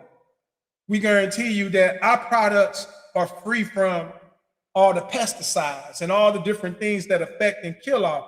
If you come and you get our milk, we don't put hormones. We make sure that they don't want that because that's too much of a competition and it's going to affect this lucrative business that they got that they're not even making real chocolate anymore. They're using all this fake stuff. Chocolate don't burn. Bread don't go bad no more. You know, everything, it just goes to show you how evil they are and how it's not about your health. It's about us having a long-lasting product that can stay on the shelf long enough for it to sell. We don't give a damn of what we put in it that may be hazardous to the health of the people purchasing it. Most of them are ignorant. They don't even realize who they truly are, and they are unaware of their true blessing of being here. They don't even deserve to be here. They're unworthy to be here. Only those of us that are making a difference, that actually are putting the force into this world, that are being recognized as a people, are the ones that matter. And that's how a lot of them look at it. You useless. You got a brain and you can't use it. You don't know how to think. Matter of fact, you don't even know what, you still trying to pay your bill and don't even know what it is.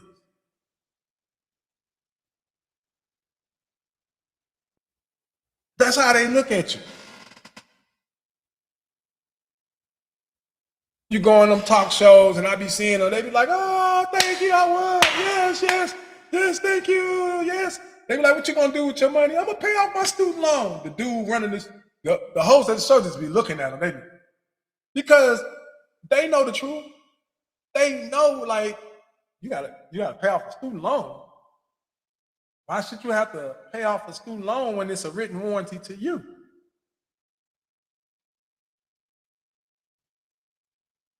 Are you in non-acceptance of your obligation? Or are you one of those dishonorable people?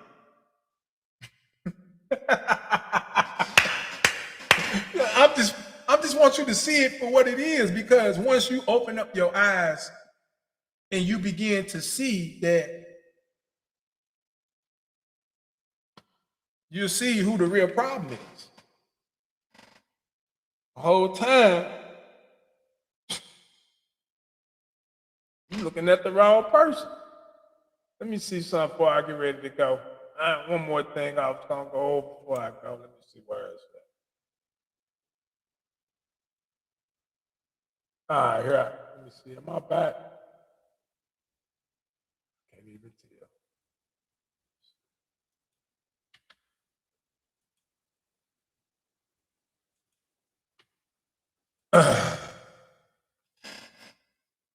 Oh, no, that's the finance charge. That's what I was looking at.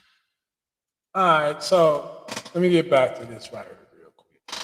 Man, I hope y'all really appreciate the live, man. Like, I really want to get back on, going on these platforms and sharing this information and building with the people so that you can have alternatives to being able to knowing how to interpret this information. This is very, very tricky, and it'll throw you off. It'll have you thinking one thing means something different. So you really got to study, or you really got to have a great teacher who can break things down to you in a way that it starts to make sense and add up to you, right? All right, so it says if a product or a component part thereof contains a defect or a malfunction after a reasonable number of attempts by the warrantor to remedy defects or malfunction in such product, such warrantor must permit the consumer to elect either a refund or replacement without charge of such product or part as the case may be. The commission may, by rules, specify for purposes of this paragraph what constitutes reasonable number of attempts to remedy particular kinds of defects or malfunctions under different circumstances if the warrantor replaces components, parts. And this also applies to like when they give you warranties, like the product is like usually the couch, the swimming pool you had built, and you had a written agreement pertaining to payment amounts and all of that type stuff. That's what it's talking about. Such replacements shall include installing the parts in the product without charge, and the duties and the conditions imposed on the consumer by the warrantor in fulfilling the duties under subsection A, respecting a written warranty. The warrantor shall not impose any duty other than the notification upon the consumer as a condition of securing remedy. Now look at this word remedy. Remedy means whichever of the following actions the warrantor elects to repair, replace, or refund, except that the warrantor may not elect to refund unless the warrantor is unable to provide replacement and repair, is not commercially practical, and it cannot be timely. Now this let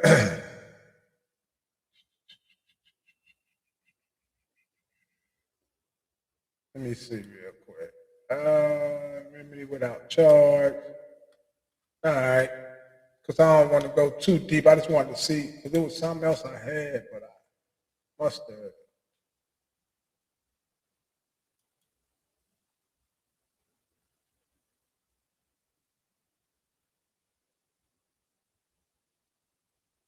Yeah, but this whole chapter is about what we was going over. Written warranties, written and implied warranties. service contracts, and things like that. So y'all go check it out. I'm gonna stop it right there on that though. I just wanted to make sure that I covered everything that I wanted to cover in that section. Yeah, I want to make sure I covered everything. But let me see. Let me look at these comments real quick. A buyer in the ordinary course of business means a person that buys goods without knowledge that the sale violates the rights of another person in the good. Yeah. I mean, when you say a buyer in the ordinary course of goods who buys goods without knowledge that the sale, well, a sale to the taxpayer would be in violation of the man's rights as the owner of the person because the man owns the taxpayer account. You own that person. That person is under your control and under your authority. You are the executive authority for the person. So for anybody to sell to your person or charge your person, then that would be a direct violation of your ownership because the sale to your person will make you responsible for payment. You see what I'm saying? So yeah, that and most people don't understand that when somebody's trying to charge their person that's a direct violation of their ownership over that account. That you are the owner of that account, and you even though it's also in your name, it doesn't change the fact that it's a legal person and you are the one in control of it. And when you stop being the legal person and you start asserting your rights against the legal person as the authorized user of John Henry Doe, the legal person. You know what I'm saying? You got to actually be descriptive and letting them know that I understand the difference between a legal person and a natural person. You know, period, point blank. And every man has a legal identity. Your legal identity is your what they call priesthood. Priesthood is the ability of man to also act as a legal entity because man can transcend flesh. So you can also be a person. See what I'm saying? When you understand what you are, then you'll understand why you can wear many hats and why you can do so many things. And man is not flesh. So when you identifying the person is the man's property. When they pet you down, they say, do you consent to us searching your person? It's a consciousness within that they have to adhere to. Even when you go to court and they say John Henry Doe, they're identifying the person. That's the flesh. You are the consciousness within that flesh. So to identify as your body without being identified as a consciousness within, that's like saying it's a body with no brains. We're going to get John Doe to represent you. Or to say you're representing yourself, to say that you're acting in the body. Okay? To represent yourself is to act in the body, to say you're the body. Man, I'm done playing with y'all. Y'all don't stop playing with me acting like y'all don't know what I'm talking about. I know you know what I'm talking about. You probably just ain't never heard nobody explain it in the way that I'm explaining it, but I'm trying to get it to where you can understand that the whole gimmick is to keep you bound as the flesh. The flesh is the lowest level that you can exist on. That's because man is not flesh. So if you exist only as the body, the fleshly person, and you don't operate on a higher level of existence by competency and your ability to express thyself, then it goes to show that you're nothing but cattle. You know, different than a dog or a cat or man, human, being a man is the lowest level you can function on as a divine being. But it's also it's higher over any corporate or legal status. So even though being a human being is the lowest status that a divine creation can act on, as its lowest level, which is just as the flesh that it's composed of, right? You got to understand that when it comes to legal and governmental structures, your lowest status is highest status when it comes to that. So even though I'm operating as a man physically and I'm claiming that I'm a living man, right, that still stands over any legal or fictional aspects of who I am.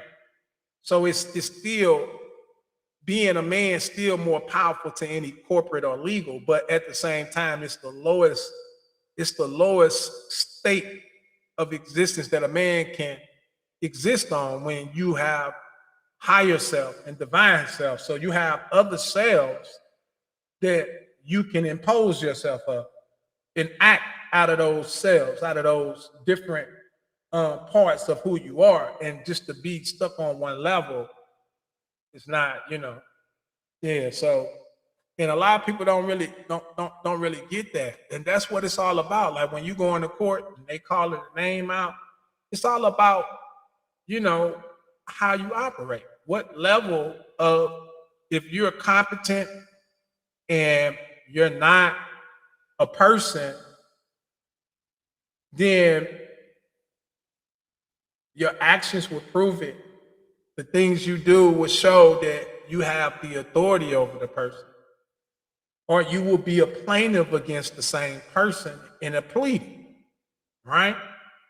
Understanding how to identify oneself in reference to the person in which they have a claim against. If everybody else got a claim against a person and you have a particular interest in reference to the person over anybody else, then why wouldn't you have a claim on file?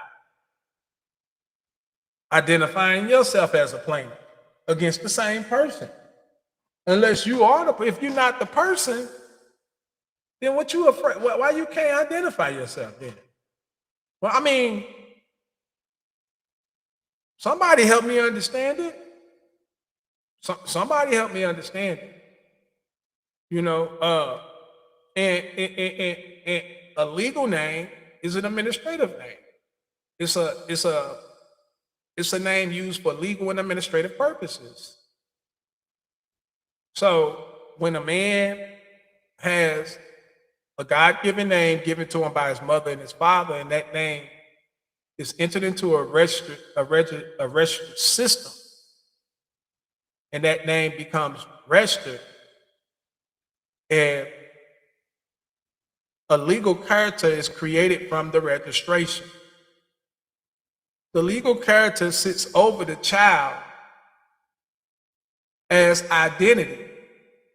So the child has been identified under the legal character, which came out of the registration of the child's name.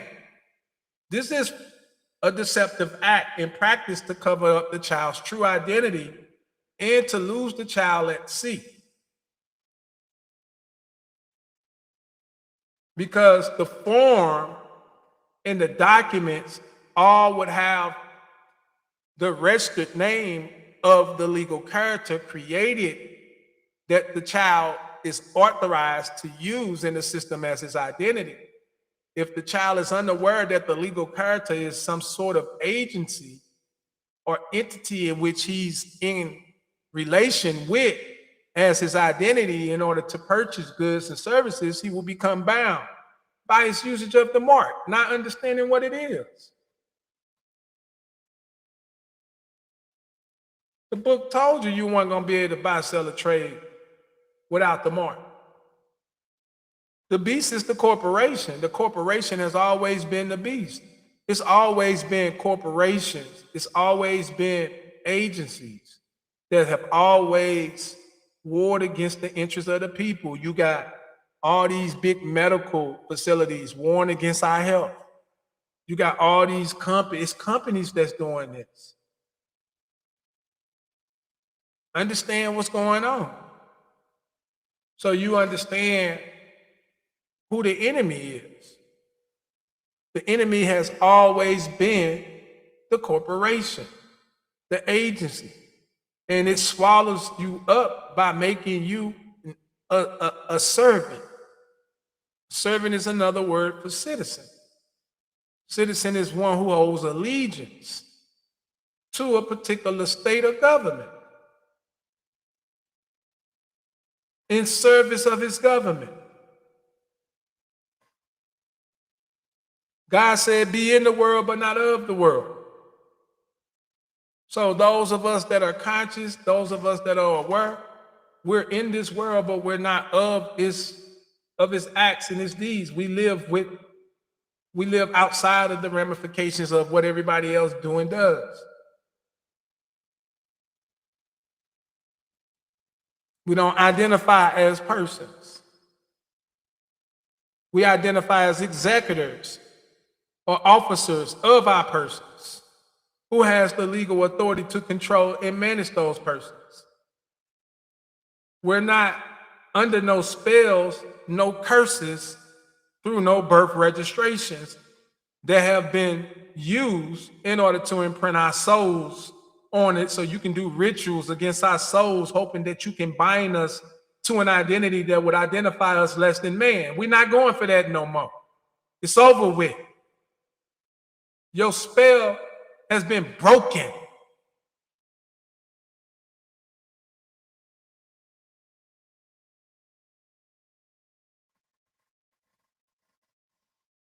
You never thought we'd figure it out, huh? You see, they don't believe that God is real. See, we know. We know it's a true and living divine being that's responsible for it all. And that collective intelligence is all around us at all times. Every last one of us share a part of it.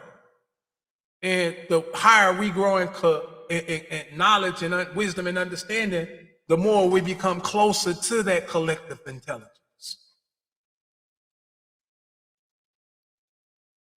That's why when you read in the Bible and when you read in the Quran, it says, save, only God knows, and men of understanding or women of understanding. That's why it says that.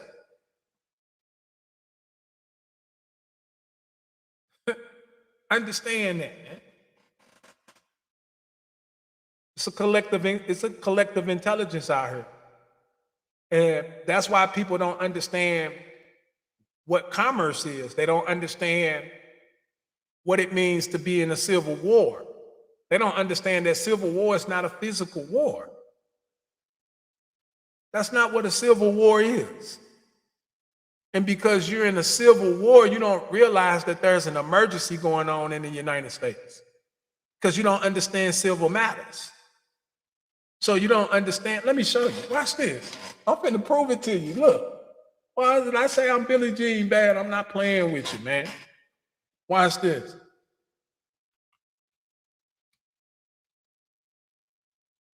I'm gonna have to prove it to you. Right? Because we all need to know the truth. And as your brother, that's my job, is to enlighten you. And all I ask you to do is share my life, man. I'm giving out fire, man. You can't share my life. Well, you gotta be crazy. You don't get this brother love, man, if what I'm doing. You probably been following people forever and never even got this much information. Especially not in no one day or one live. This brother dropping like this. Oh man, ain't no way this brother dropping like this, man. Who is this brother? Damn. Yeah. Say it again, man. Sure. You gotta be somebody. Sure. All right. Now, when I say, man, you don't even have no idea. Look, this is called the Interest Act. It says the rate of interest upon the loan or the forbearance of any money or goods or things in action, right, shall be $5 upon $100 for 1 year. In every rate or greater less sums, or for a longer or shorter time, except as herein provided. not creditors. Now, I told you, you don't want to get mixed up with who's the debtor and who's the creditor. Don't let certain gurus try to tell you the creditor and put you in the wrong position. And then you're not able to do things in accordance to what's, unless you're actually acting as a real creditor, right? Where you're financing and you're providing loans and you're responsible to give insurance. Then you are a creditor, okay? Now, a creditor shall be allowed, and you can become a creditor if you act in a creditor's position to do certain things. Then you can at certain time be in a position of a creditor, but creditors are allowed, right, to receive at a rate of 5% per annum all monies after they become due on any bond. So when you get approved for a bond or any instrument, right, the creditor has the rights to receive, right, all money on any bond, promissory note, bill of exchange, or other instrument in writing, right? See, why I gotta be in writing? Because it's a written warranty, right, on money lent. See, so he's receiving payment, right, but it's on what he lent. You're not supposed to be paying him nothing more than what he gave you. In accounting, it's called debits and credits. You can't pay in accounting. If we created a negative and a positive 5, you can only use the negative 5 to pay off the positive 5. You can't go to your job. You can't go to your brother. You can't go nowhere. In accounting, you got to use the source where the funds generated from. So the source will always be the item which made the funds.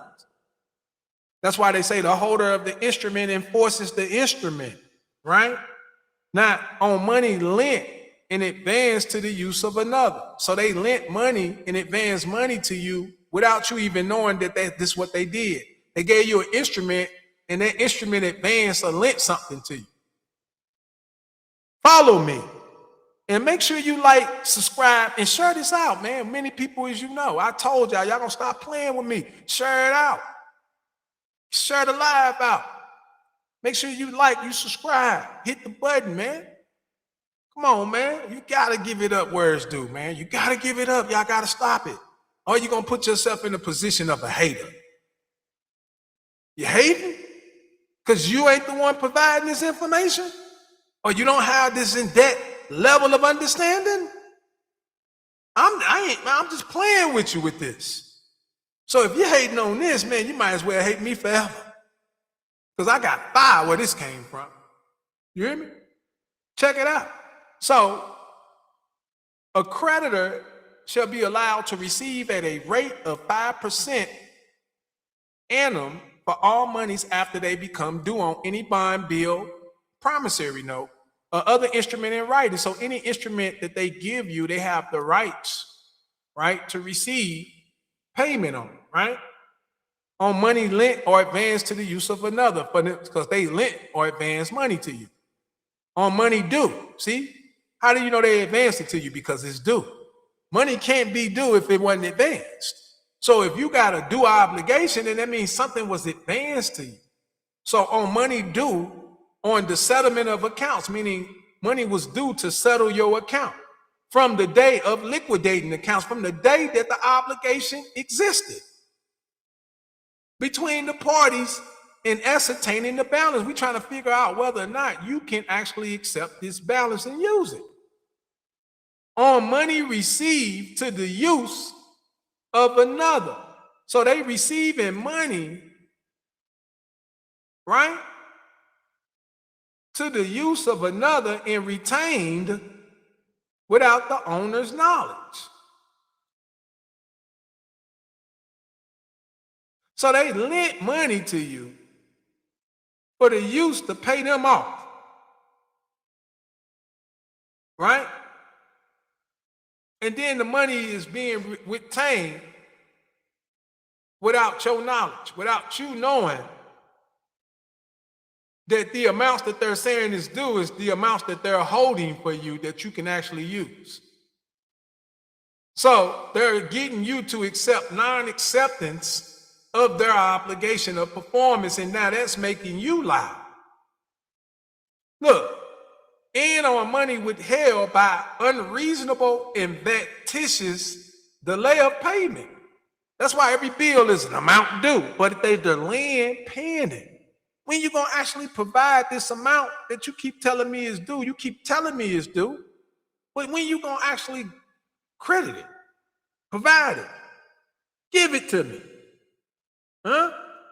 In the absence of an agreement between the creditor and the debtor governing interest charges. So, meaning that if the upon 30-day written notice to the debtor. So they're saying that usually when the debtor get a notice within 30 days, there has to be some kind of agreement concerning the interest charges. An assignee or an agent of the creditor may charge and collect interest as provided. So they're not even you paying them in cash. But the payments that you are making are interest payments.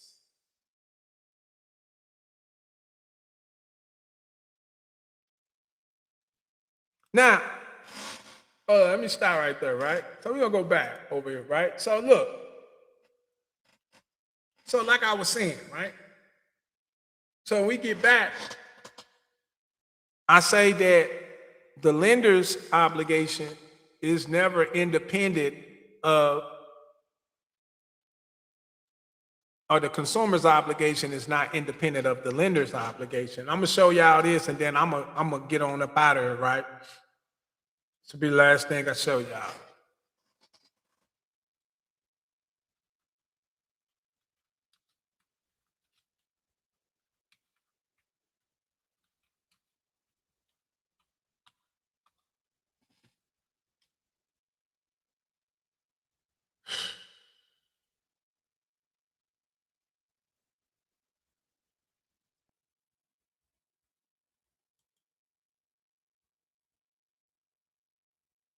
All right.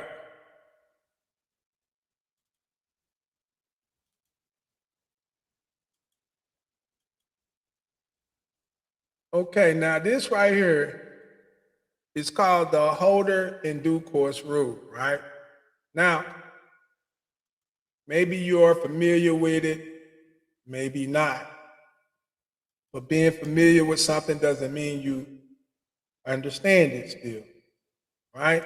So this is the purpose of Federal Trade Commission. Now, there go that word Federal Trade Commission again, where I was telling you that the only reason why the Federal Trade Commission even matters is because you're not in a de jure state. You're in a district state whenever you go out and you purchase goods and services. You're in the United States, right? Purchasing goods, but you live outside the state, okay? You live outside the state, right? That's why you're not supposed to domicile within the state. Your address in the state should be connected to a business, all right? And you should domicile within your residential territory, okay? You got to learn how to actually do business correctly, right?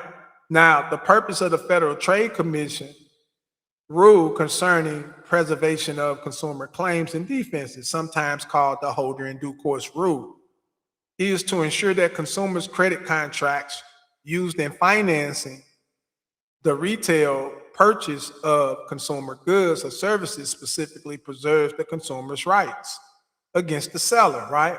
Why? Because the seller is the warrantor. He's the one giving the written warranty. Remember, I showed you this. Don't forget who they are, okay?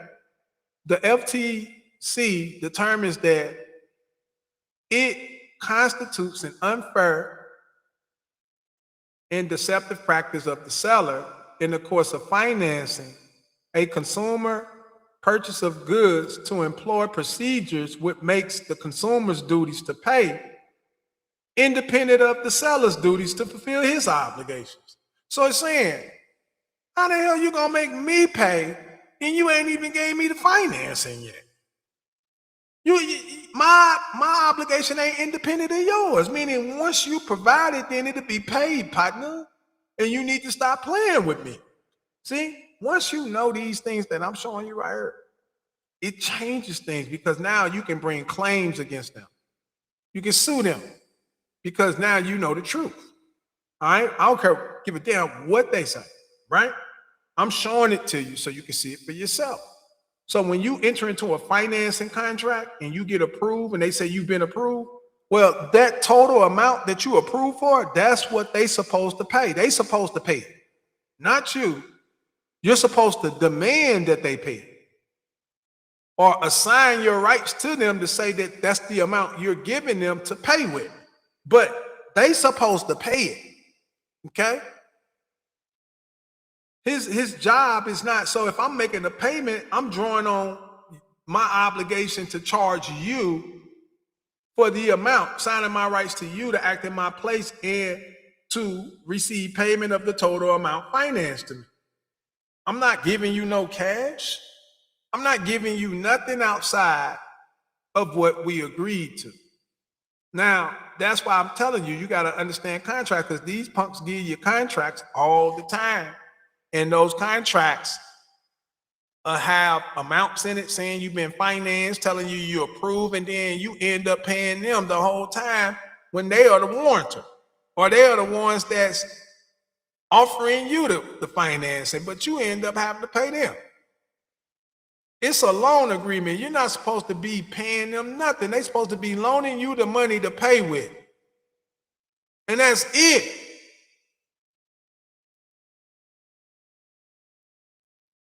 So the dealer pays you, and then when you get it, you accept your rights, and then you charge your right against the dealer, and then the dealer sells the note, and he gets paid back off of selling the note to the bank.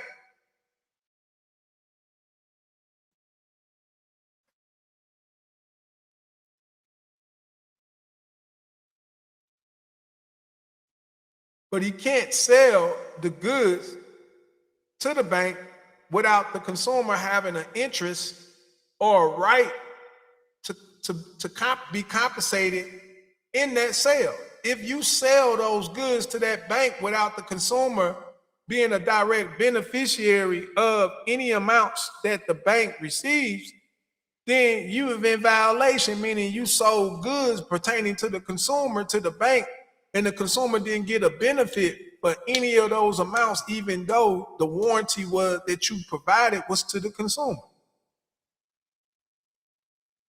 So when you understand the things that I'm talking about, you can deal with them in a different light and hold them accountable to their obligations because they have a legal obligation of performance, right? It says right here, the holder in due course rule forbids a seller from taking or receiving a consumer credit contract that does not contain the prescribed notice, which preserves the consumer claims and defenses. So if you get a lease, it's supposed to have this in there. If you get a rental agreement, it's supposed to have this in there, right? In the event that the contract is negotiated or assigned to a third-party creditor. In addition, the rule provides that the seller may not accept the proceeds, meaning the seller may not accept the proceeds of the purchase money loan unless the evidence of the loan contains the prescribed notice preserved as against the lender. Whatever claims and defenses the consumer may have against the seller. Omission of the required notice by the seller or acceptance by the seller of the proceeds, right, of the purchase money loan where the evidence of the loan does not contain the notice constitutes an unfair deceptive practice. So if they sell you a consumer product and it don't have the notice in it that's required by this act. Let's go down to the notice.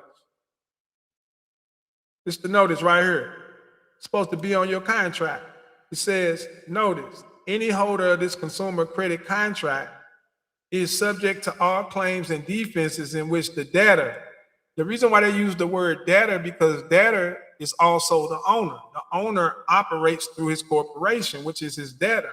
So this is the owner could assert against the seller of the goods. Why? Why are you asserting as the debtor? I thought the debtor was the one responsible for payment. No, the payment is against the lender's promise. That's why you got to have this notice in there, because my obligation ain't independent of what you promised. If I'm gonna pay, I got to pay with what you said I had, not with what you want me to go get and pay with. What you said I had of the goods or the service obtained pursuant hereto, or with the proceeds hereof. So whatever the goods they purchased from this, the proceeds, recovery hereunder by the debtor shall not exceed the amounts paid by the debtor. So this document can be endorsed over to the Treasury against their obligation of credit.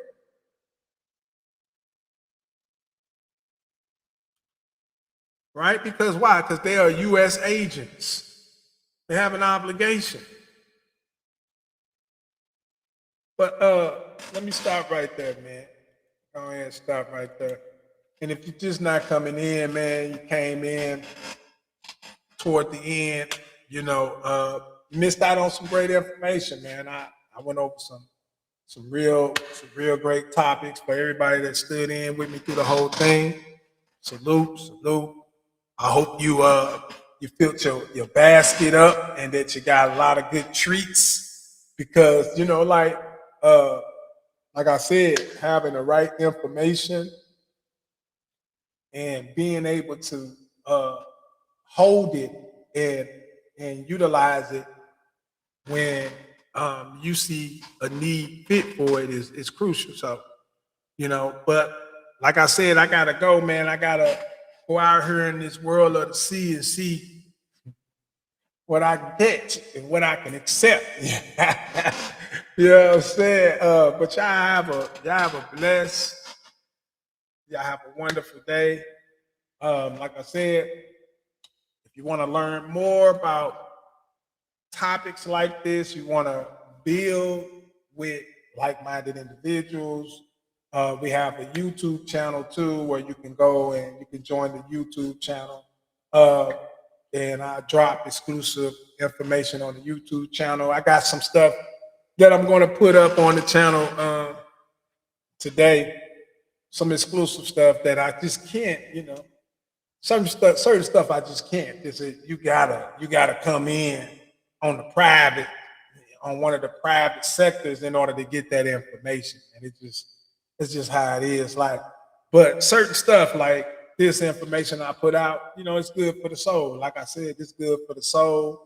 It's good to help, individuals get an understanding. And it's also good for me as far as advertisement and showing people what we do over here, so you can actually be more familiar with who we are and what we do and how we teach and lay down the information, so that the people can learn and find a new way of dealing with these institutions, just like it was in the Matrix. You know how the machines was